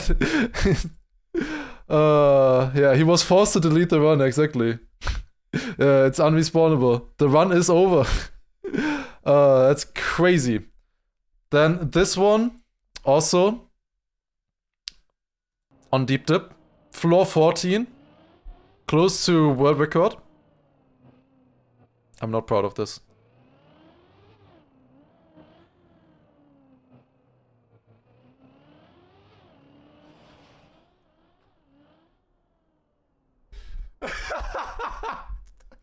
Oh my god.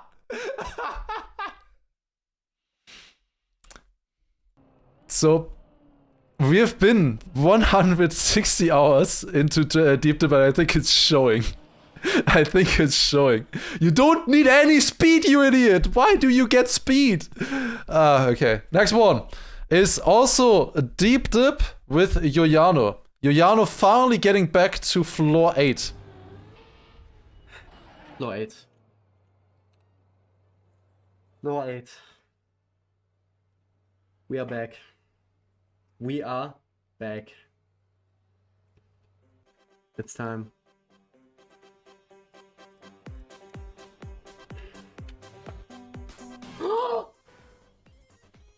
No, I can't. Nah. Dude, I accidentally pressed respawn.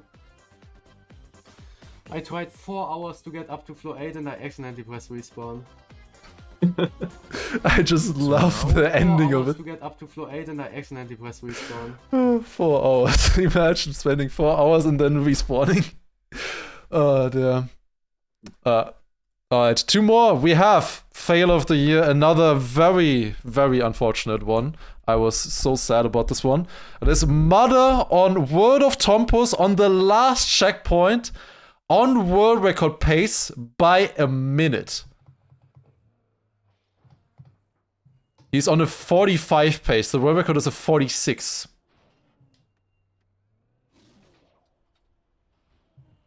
No! No! No! And then in a two-wheeler. Oh, no way! Yeah. What was that? Actually, very, very unfortunate mistake though there, or fail. And he did get that same run again after though as well. He would have finished like a 45-50. He did get that run afterwards as well.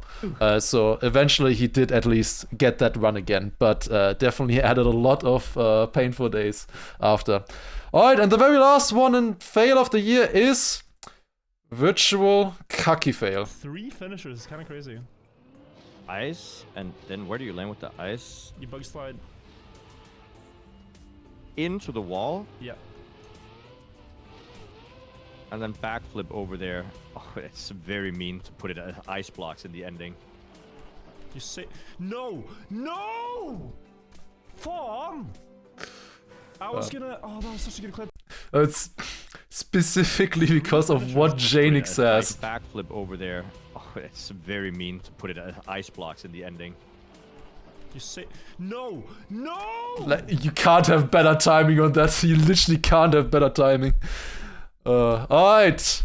Next category is funny round of the... I'm looking forward to this. I am looking forward to this one. Funny round of the year. What happened here? We'll fix that. So, first one is going to be Spammy of the Day final, Shinex versus Dubby. The fail of the year category usually was just one person with a fail. In funny round, it can be multiple as well. Oh! Shinex clipped.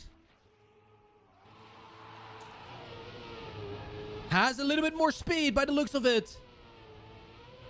Up to the next bounce. Shinex. Oh! Double whiskey flag. Dubby sets up high. Shinex more on the inside line. Dubby with more speed. No!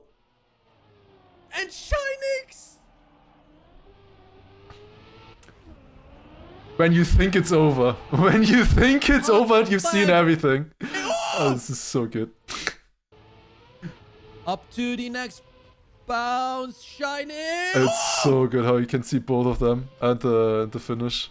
No! Right, yeah. More speed. No! Next one.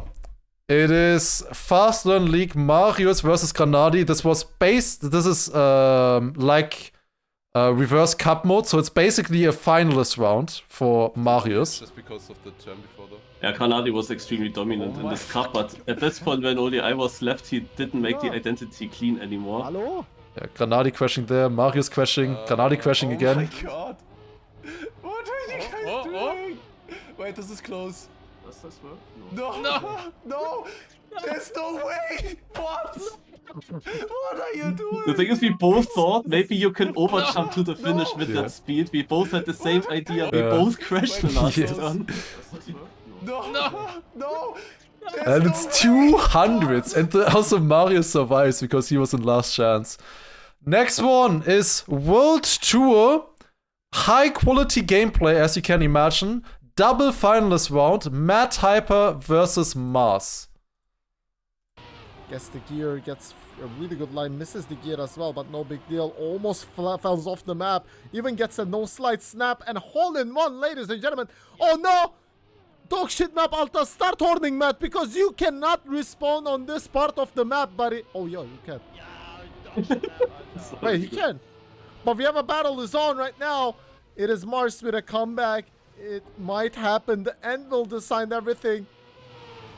So far on the wood part, it gets a little bit of a slower approach. So goes Mars. And Math drops a banger. Parked.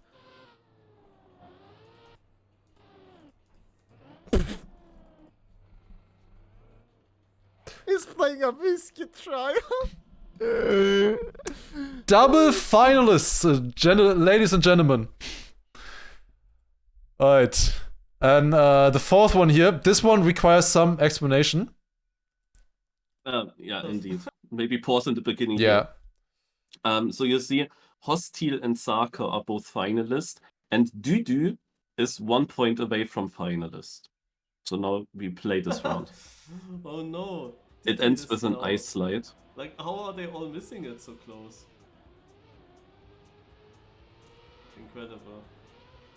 Yeah, so 2 players finalists, 1 player barely missing it by 1 point.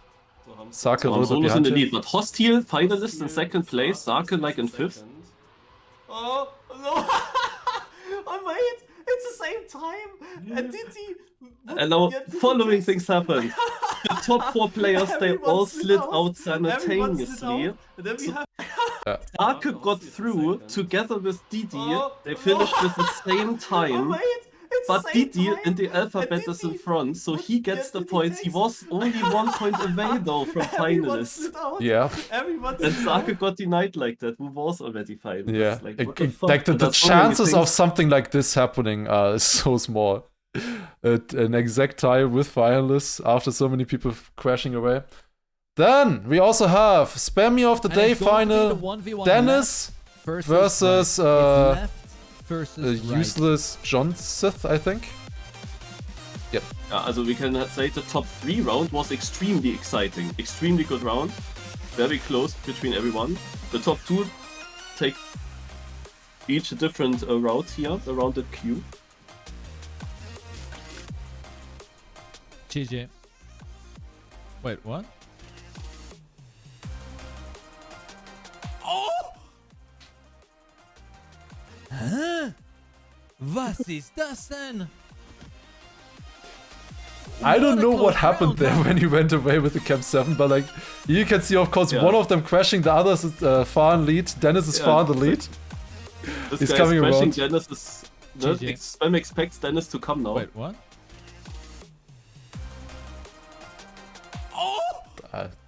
Insane 400s. Okay, the last one. This one is also so good. A team match: Netherlands versus either Germany or Lithuania. I'm not sure. I guess Germany. That's maybe just a team cup. Oh jongens, jullie allemaal zelf. Alle Oh. drie hetzelfde. Dat meen je niet. Dit is een clipje waar hij doet. This is so good. The entire team crashing on the same part. There's a split versus. Oh jongens, jullie allemaal zelf. Oh. That's Team NL. Dat Team meen je NL. niet. I don't understand Dutch, but I think I understood what they said there. Alright. Bug of the year. We're almost done with this one. We decided to include bug in here. There are a few unfortunate nominees here. First one is the transformation bug. We have seen it previously already, but here's the perfect explanation by Samifying. For anyone wondering how to do this bug, what you gotta do is you do bug slide inputs into the first gameplay swapper, and you will hear your car drift. It's now in a bugged state. You then drive through the next one and do the same inputs again. Boom. It just sends you flying. I did it! First take! First take. That The face from him always is so good.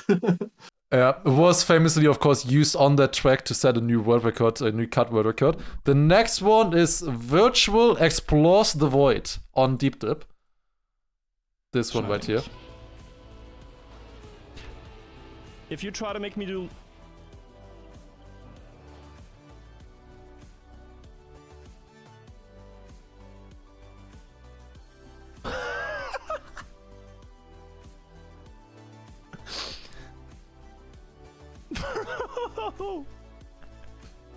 How?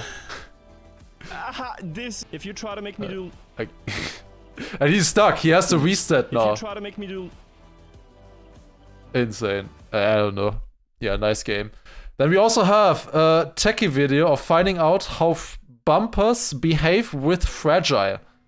This is a 2-minute video. Yeah, I usually try to We can trade show a when bit of getting it, the but bumper. basically this. What the? Yeah, this is good one. Now his car on the right. Look at the wheels as well. At some point he is respawning, and Yeah. then he is car Yeah, is like- in a Yeah, weird... if you do The driver is sometimes outside of the car as well. Yeah, you see there is his driver. I don't know what's going on. I don't understand any of this, to be honest. I don't understand, but it's insane. Further behind. Yeah, yeah, like here, look, with reactor boost or something. Like, look at this. What did they do? What game is this? And then the snow car in the end is also worth a small watch.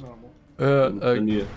The tires here. Yeah, look at the tires. Like, what is going on? I don't know. Like, the rear car is there, I guess. I don't know. It's completely broken. Fragile with bumper You will combination. experience that next Kaki season, I guess. This one we decided to include as well, just because if you follow it, you can really see how often you can just watch here. Do something different to your car every time. Now, do not turtle me.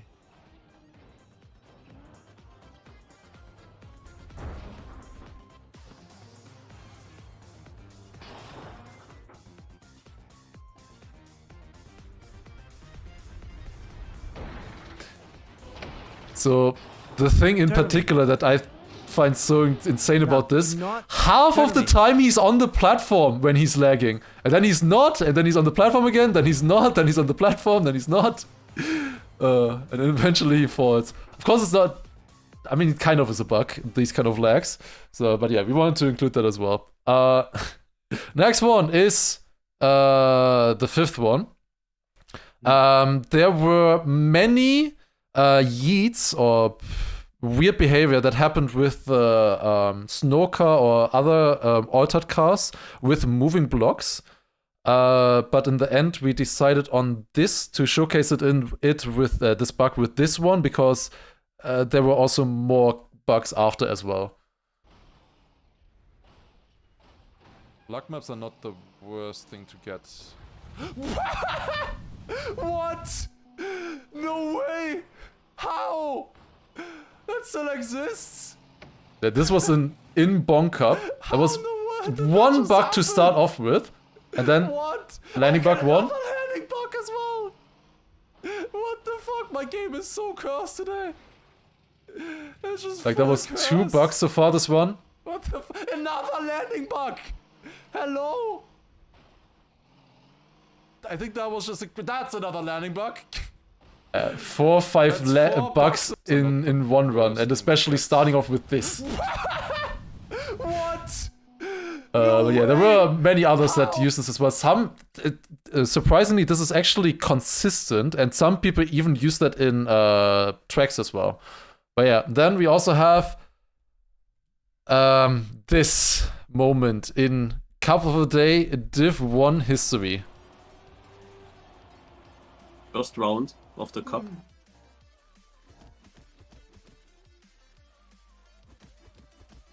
Yeah, GG was a nice cut. Yeah, everybody gets knocked out. 62 players getting knocked And out. it's alphabetical, as you can see. Yeah, I don't know it's if my name was already... it's alphabetical. Mario's getting 9th, of course, not getting the trophies. Yeah, I'm really mad.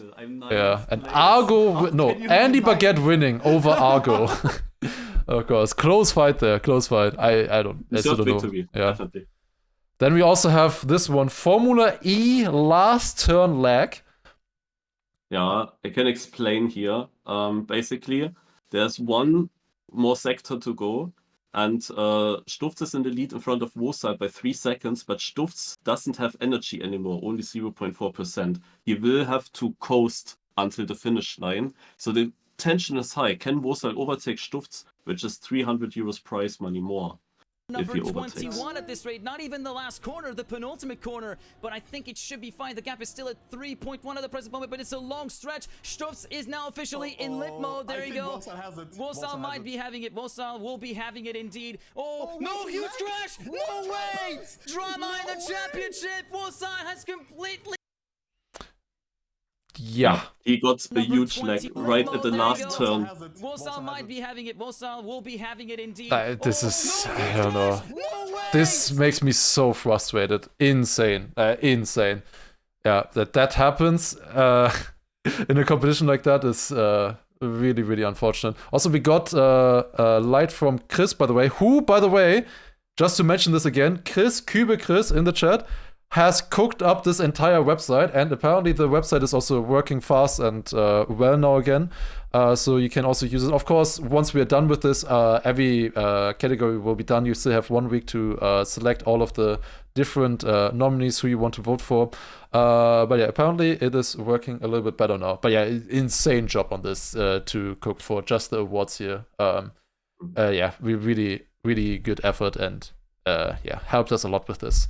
Then the last nominee for Bug of the Year is Demon on EO5 Endurance while on world record in lap 52 out of 60. Not just a random world record, like this would have been an incredible run. He's 5 seconds in front, 5.5, and then he landbugs in lap 52. 46 minutes in. 46 minutes into the run. 5.5 seconds to, ahead, which would be insane, like the biggest improvement in ages. And that's how it ends. That is how it ends. That is Bugs of the Year. We have one last category with videos. After that, we go into the people category, which will be very quick and very exciting as well. The last one that we have for you guys is also a really funny one. It is Jinx of the Year. Jinx of the Year. The first one we have is Granadi in Cavode saying, I can save it. It's like I can risk here on this map, I feel like, and like when I have a wrong approach, I can still save it without full dying, if that makes sense. Fuck off, man. Fuck just all of you. Classic Jinx. Classic Jinx. Next one is Spam in Cavode as well. 30 type 1.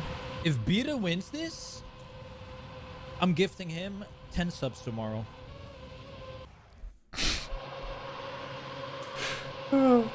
Nice. It's so good.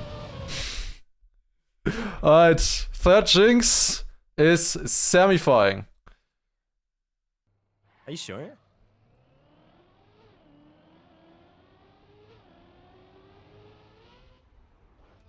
Oh no. So, with on penalty grass, you can't come up. You can't go up. So what we do?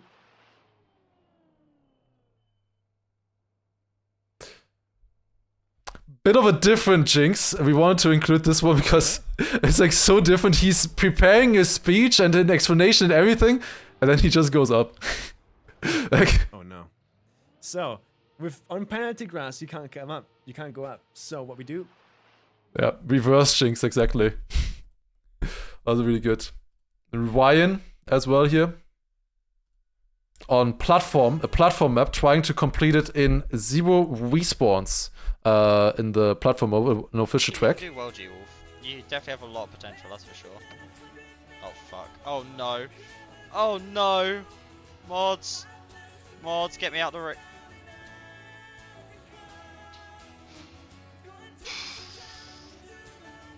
This might be the luckiest run of my fucking life.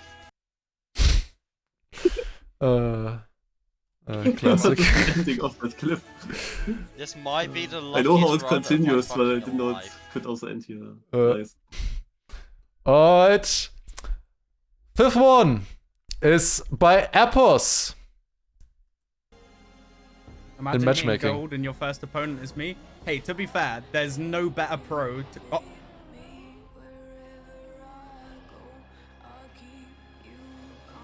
There is no better pro to come against if you're fast learning. Yeah, different kind of Jinx here again. Your first opponent is me. Hey, to be fair, there's no better pro to... Oh. Alright, another one. Another Granadi cover day.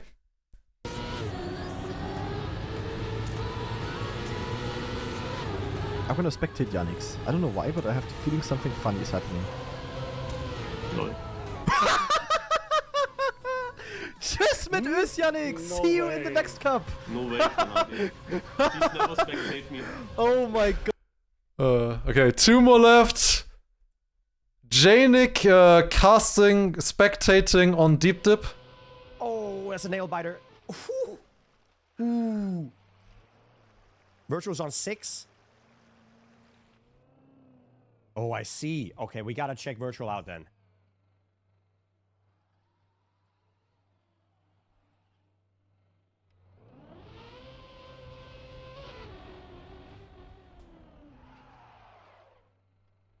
I just love the timing so much. So good. So good. Alright, and the final one is Carl Jr. during the monthly cup, I believe. Yep. Oh, Melio is the April. cooking you, Carl. Wait until the ice god. They call me Mika here. Boom. Boom. Oh. Can I have some naked in the... What? Yes! Yes! So Can good. I have some naked in the... What? So good. So good. Alright. That is videos of the year. Alright. That was a long category, but we're finally almost at the end of the show. The last category remaining now is people. And we're starting off with Streamer of the Year. Streamer of the Year, this is a pretty straightforward category. It is basically all of the streamers with the who have had the most viewers and the highest, or rather highest watch time throughout Trackmania in 2024. Afterwards, we also have an upcoming Streamer of the Year category. But first of all, the Streamer of the Year, we have Bren, we have Granadi, we also have myself, we have Margie as well. First 4, and we also have Mother, Scrappy, Spam, and Virtual.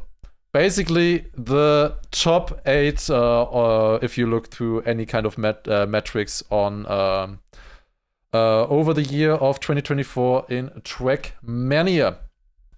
All right, I'm voting for myself. Yeah, guys, vote for myself. That's a good idea. Yourself. All right. That is a pretty straightforward category, I believe. But who will win? That's a different question, of course. We will see. We will see. Next one is upcoming Streamer of the Year. This, we changed the definition last time. Last time we had a smaller Streamer of the Year category where we basically just looked at streamers with like less than 300 viewers or something. And we wanted to change the category, and we also didn't want to have streamers nominated for this one again. So like, we didn't want to have duplicates. So we changed it to upcoming Streamer of the Year, which is basically streamers that started streaming in 2024 or have shown significant growth throughout the year. So anybody who, started in the middle of the year or at the start of the year through Deep Dip or anything like that, or who has grown their Twitch channel a lot. We have 6 nominees here, and the first one is Faju Galu, who, as some of you may know, is doing an basically a challenge of trying to beat Deep Dip 2 as his first map in the game. He has not finished any other track in the game yet, but he is still playing Deep Dip 2 and currently is 850 hours in. And still going strong on like a day 180 or something. Faju Galu. Next one is... It's Ryan. We saw him previously a few times just earlier in Jinx of the Year or also in World Record Battle of the Year.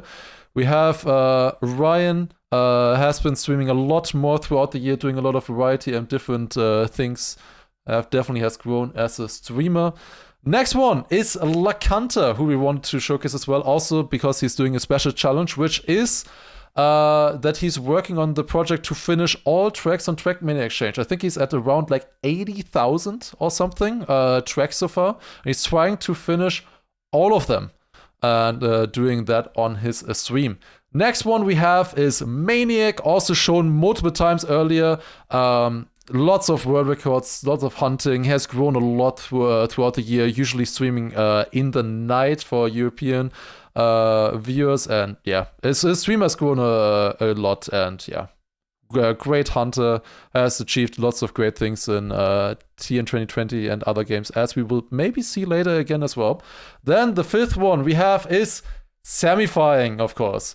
Samifying has grown a lot throughout the year, especially with Deep Dip, Kaki, and lots of other things as well. So Samifying, of course, in here as well, has grown a lot throughout the year. And the last upcoming streamer that we want to include is Annie. Annie started towards the end or middle of 2023 and grew a decent bit. Her community throughout 2024 hosts some cups as well, and just has nice content in general. So these are the 6 nominees for upcoming streamer of the year. The next one we have is Community Person of the Year.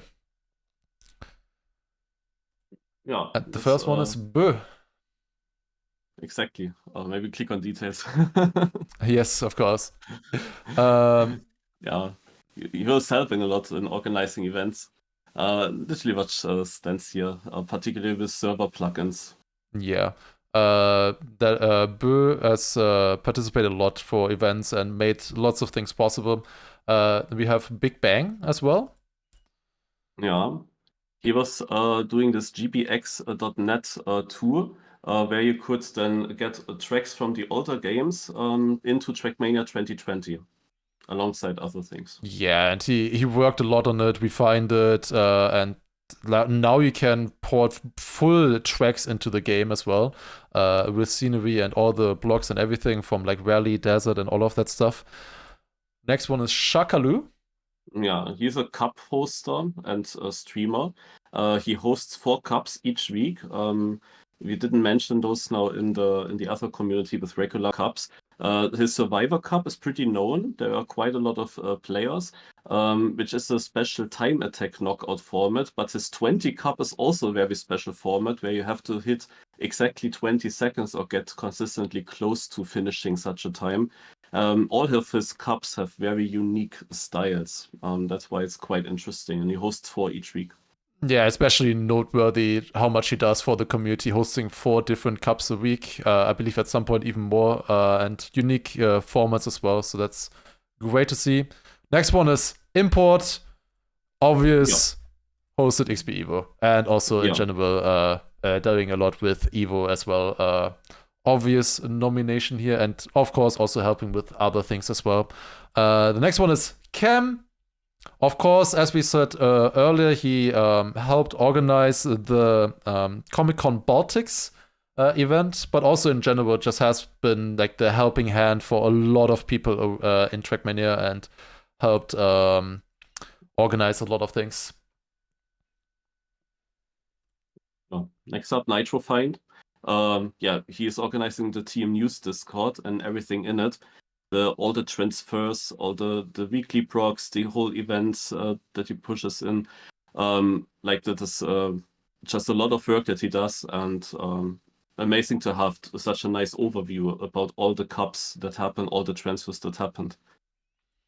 Yeah, 2 left. We have SRK, similar to Cam, of course, also co-hosted or organized the Comic-Con Baltics, I know, but also helped organize a lot of other events, particularly World Tour, I believe, and multiple events has been helping on.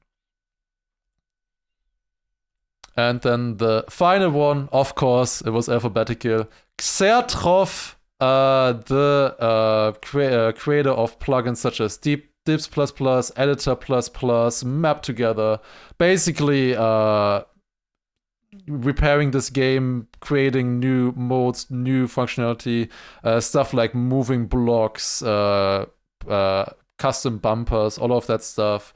All of that stuff is possible through stuff like Editor++ and so many other great things that Xertroff has done, especially with his plugins. Alright, after community person, we have Team of the Year. We have 6 nominees for this. Team of the Year was a pretty tough one to narrow down.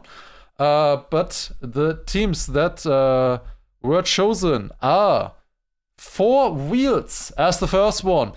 Four Wheels has achieved multiple good results in team tournaments, such as a third place in the World Trackmania tournament, a second in Eclipse Mixed, and also another first in the Eclipse Mixed Championship in the 7th edition.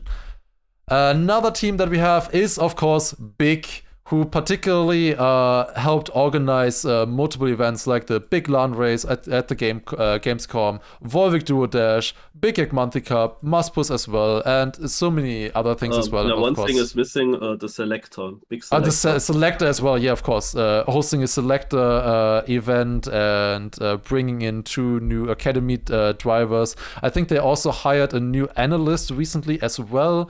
So yeah, they are doing a lot in Trackmania for sure.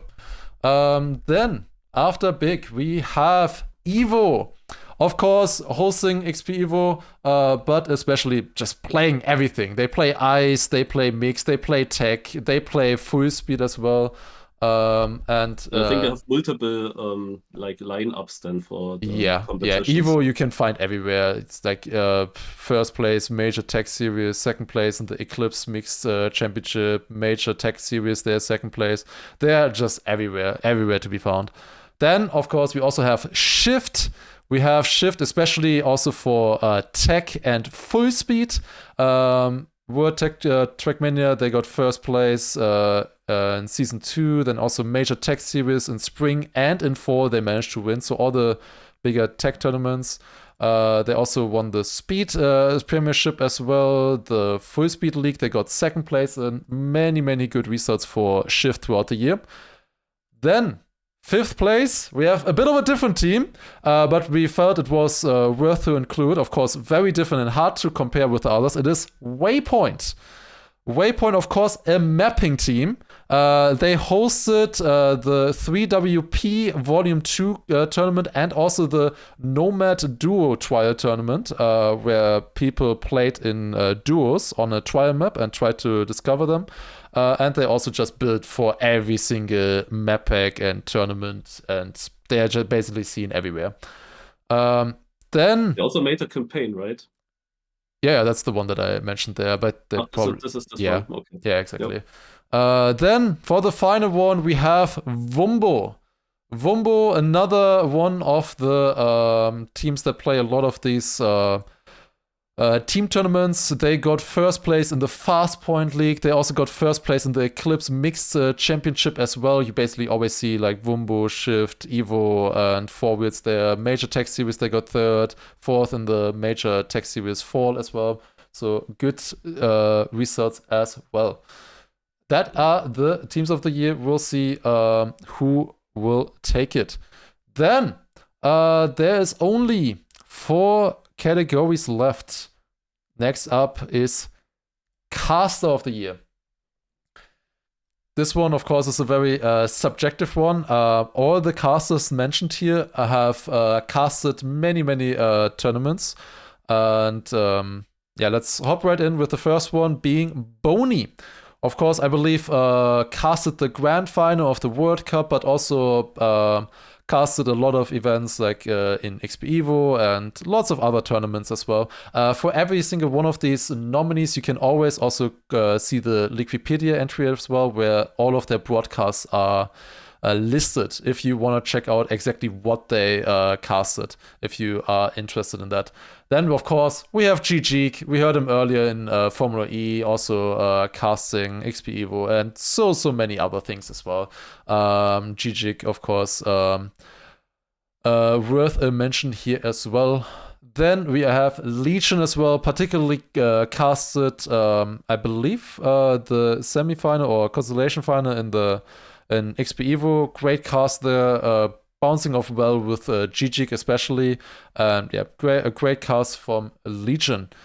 Fourth one, we have Nurlok as well. Also, goes without saying, if he's a great caster, was also at XP Evo and all the other tournaments as well, just doing lots and lots of casts throughout the year. And also, of course, the typical Turbo, Lucas Turbo, who has casted stuff like Gamers Assembly, XP Evo. He has also casted World Cup and so many other things. And there's one extra caster that we added for this time as a special occasion. These are mostly tournament casters. The last one is did a different casting style, casted something else. It is Ville, who casted the Deep Dip 2 event. Basically, throughout the entire Deep Dip 2 event, he was the streamer that people went to get a cast and try to be informative with that. He also asked every streamer if he could, if he was allowed to showcase their gameplay and stuff like that. So he always asks for permission and with all of that stuff. Basically doing the educational cast. That is what Ville has done for casting. 3 left. We have Classic Player of the Year. Basically, this one is a bit special this time. Usually it's just all of the players from the older games. This time, we decided to also include the best players on the new Oddcast in TM 2020. Exactly. Let's move into it. The first one is then Granadi. Due to his major success in all those Old Car Cup of the Days, world records in the Old Car campaigns. He got then of course also achievement now this year, but also last year he actually managed to clean sweep in the Snow of the Week, which is basically the same as Cup of the Day, but it only included United players. And he also clean sweep there already last year with the Snow Car, also won then the season final in the Snow of the Week very dominantly. Next one, Link. Yeah, the Link from TMNF. He got 9 world records in the year 2024 and is now the guy with the most amount of world records in TMNF. But that is not everything. He was also very active in Kaki. He got first place in Kaki United. Yeah, also Trackmania United had a Kaki season, and he also finished all 50 maps of the TMNF Kaki event and got a 3rd place there. Very, very impressive stuff by Link, especially 9 world records in TMNF on the 65 tracks is insane. Exactly.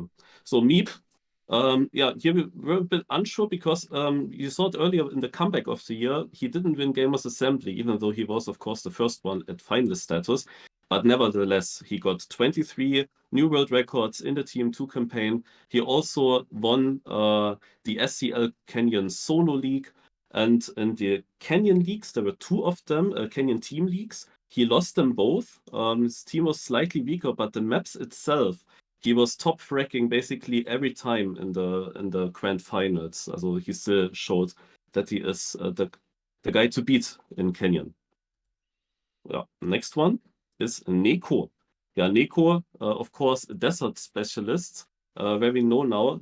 He got this crazy achievement of getting all 25 world records on the Desert Discovery campaign, but he also got a Cup of the Day victory and some rerun victories throughout the year.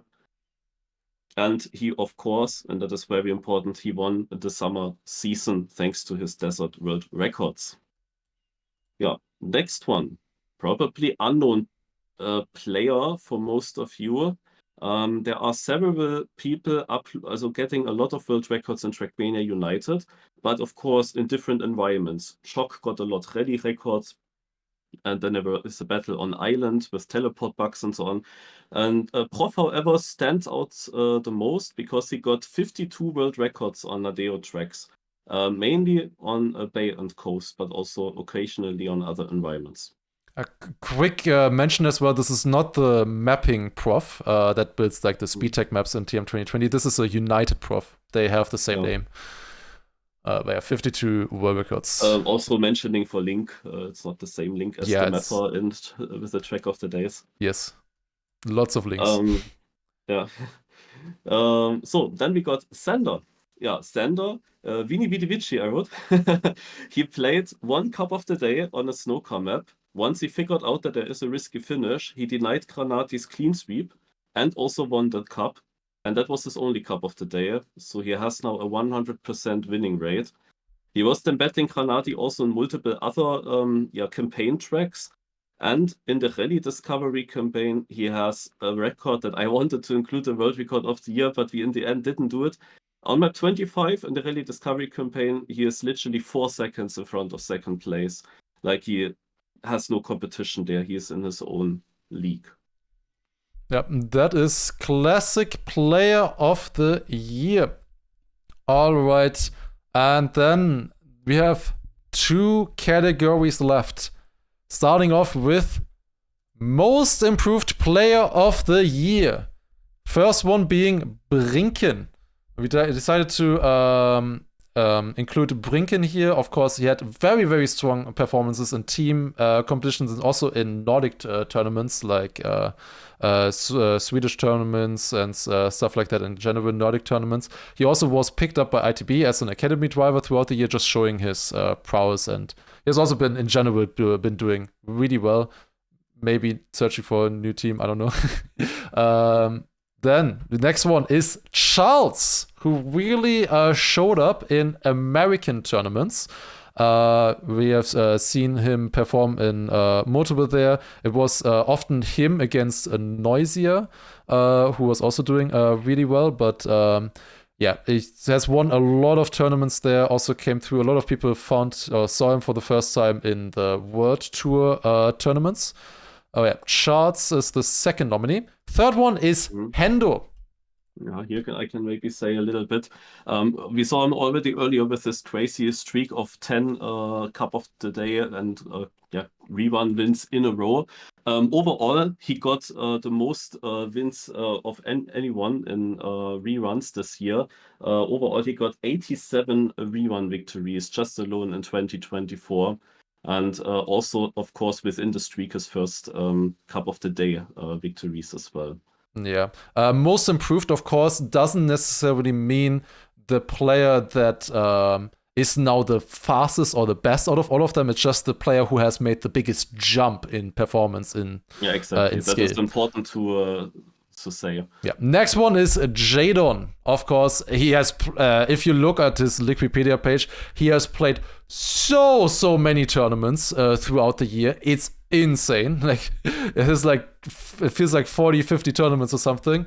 The ones that particularly stood out were good performances in XP Evo. In XP Evo, of course, with the high quality 17th to 24th is really strong. Also at Encore as well, but many other smaller tournaments as well that he played. But yeah, especially the jump from 2023 to 2024 for Jadon was really impressive. That is the big talking point, or the big important thing with Jadon, just how much he improved throughout the year. And the fifth one we shown earlier already is Maniac. We shown multiple world records from him. The amount of stuff that he won in the campaigns this year is insane. He has first place in trophies on Trackmania 2020 through a second place in the winter campaign, a first place in the spring campaign, a second place in the summer campaign, and a third place in the fall campaign. Every single campaign, he was at least a third, to top 3, 2 of which he got second, and 1 of them he won. Also, additionally, he also got 2 TM1F world records as well. BO3 race and also B12 race. B12 has since been beaten, but he did manage to get them within the year. So yeah, incredible performances on Nadeo tracks. And then the final one, of course, is Semifying. As also mentioned earlier, he got first place in the Winter 2024 campaign and 6th place, 6th finisher on Deep Dip 2. So that was, Semifying, of course, improved a lot throughout the year. Yeah, especially these are very strong showings. He also showed pretty well on Kaki, getting like 65 finishes there as well, and other things as well, of course, being a more variety streaming focused player. And the final category of the Trackmania Awards 2024, long awaited, is of course Player of the Year. We have 6 nominees here. And the first one is Binks, or Bunks, whatever you prefer. He has won the TM World Tour 2024 season. That means the gaining points, collecting points throughout the year. He had the most points in the season. He also got second place in Comic-Con Baltics, second place in Encore as well. Then first place in the Volvic Duo Dash with his teammate, third place in XP Evo, and also a third place in the World Cup. Second one is Bren, who, of course, won Deep Dip. Mainly, Bren won Deep Dip this year. He also had a good showing in the Volvic Duo Dash, getting a second place there. Of course, with winning Deep Dip here was he won the highest prize pool this year. Then, of course, Carl Jr. He won the ETS LAN in the USA. He got third place in the Volvic Duo Dash, but mainly he got first place in the World Cup and dominated in the final match. Very obvious nominee here as the world champion. Always be nominated here. Yes, pretty much. Then we have Elcon on as the first player. Of course, he won Margie Monday, the second biggest prize pool event of the year. He got a second place in Deep Dip as well, second place in the Playzone LAN, first place in the 24-hour race, being first place with his team and also being the first place in the average, the best average of every player. And he also got the RMC RMS world record sweep this year. Then fifth place, of course, we have Apos. It's kind of funny, we sorted this by alphabet, and Apos comes second to last with an E. But yeah, Apos, of course, won Beacon World League Season 1, Season 2 in insanely strong fashion. Got fourth place in Comic-Con Baltics as well. Fourth place in the playoffs for the TM World Tour. Then also 5th to 8th in the World Cup, making it to World Cup. And then, of course, first place in XP Evo. What do you think, guys? Who is the last one? Yeah, alphabetically, there's a lot of options here, but the last one that we chose is Massa. The last one is Massa for getting second place in the big LAN race. There's missing an A, I'll fix that. Second place in the Beacon World League as well. First place in the TM World Tour playoffs, and also making 5th to 8th in World Cup. That is all of the players who made it into Player of the Year. And that basically concludes the Trackmania Awards 2024. About 40 categories in 7 different main categories. There is a link now in the chat again, or in the description if you're watching that on YouTube or as a VOD. You can vote now yourself for all of these if you haven't yet, while we showcase all of the different nominees. You can go through them now. Basically, how you do it, you just go onto the website, you log in with your Ubisoft account. You need a Ubisoft account for it. You can also, if you don't have one, if you have never played Trackmania before, obviously you need a Ubisoft account for Trackmania. If you have never played it before, you can just make one real quick if you want to. But yeah, then just, you can vote for whatever you want. 2 votes per different category. And in 2 weeks' time, we will present the results on this stream as well, and also on the website. On the website, you will also be able to see the results in 2 weeks on the, I believe, 23rd of this month. But yeah, and of course, very important to mention, you have now 1 week time to do the voting. The deadline for the voting is on the 16th of February, Sunday at midnight. All right. Any closing statements from you as well, Marius? I'm happy we are through. Yeah. I see this Massa comments. Also, he won Trackmania World Tour playoffs. So basically, he won the Trackmania World Tour on the way to the World Championship. Also, this is also the main achievement, basically. He also won quite a lot of prize money with other cups. Yes. We chose for 40 different categories. We chose often 6 to 8 nominees. It was a lot of work, certainly, and writing all of this down. It came, of course, mostly from Marcus and myself. We also had some help from the jury and also from the Discord in general, from everybody who wrote there. So thanks to you all as well. Yeah, of course, also huge shout out again to Chris, who coded the entire website, made everything possible. And yeah, lots of work, but I hope you enjoyed and you will engage with the awards. There will probably be other streamers as well going through the awards in the coming week, maybe doing their own votes. But yeah, hope to see you then again in, as I said, 2 weeks time, where we showcase the results. So I'm really looking forward to that. I hope you do too. And thank you all for watching. Have a great night or a great day. You still, of course, have 1 week time to make up your mind. You can always change it whenever you want. And yeah, thank you for watching. Thanks for being here with us for 4 hours. It took a lot longer than we hoped. Especially in the last few weeks, we really noticed just how much stuff happened in 2023, but we wanted to really showcase everything. Of course, some of the nominees we think ourselves maybe are weaker or maybe wouldn't deserve to win in terms against other nominees, but we wanted to showcase everything, you know.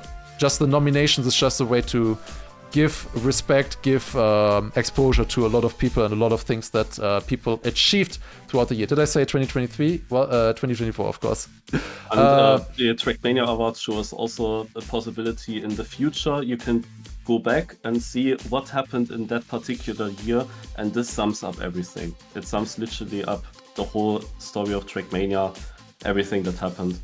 Yes, we see it more as a recap, as a rewind of everything that happened in the year. But of course, we will see who actually wins each of the categories in 2 weeks. So once again, thank you all for watching, and then see you then.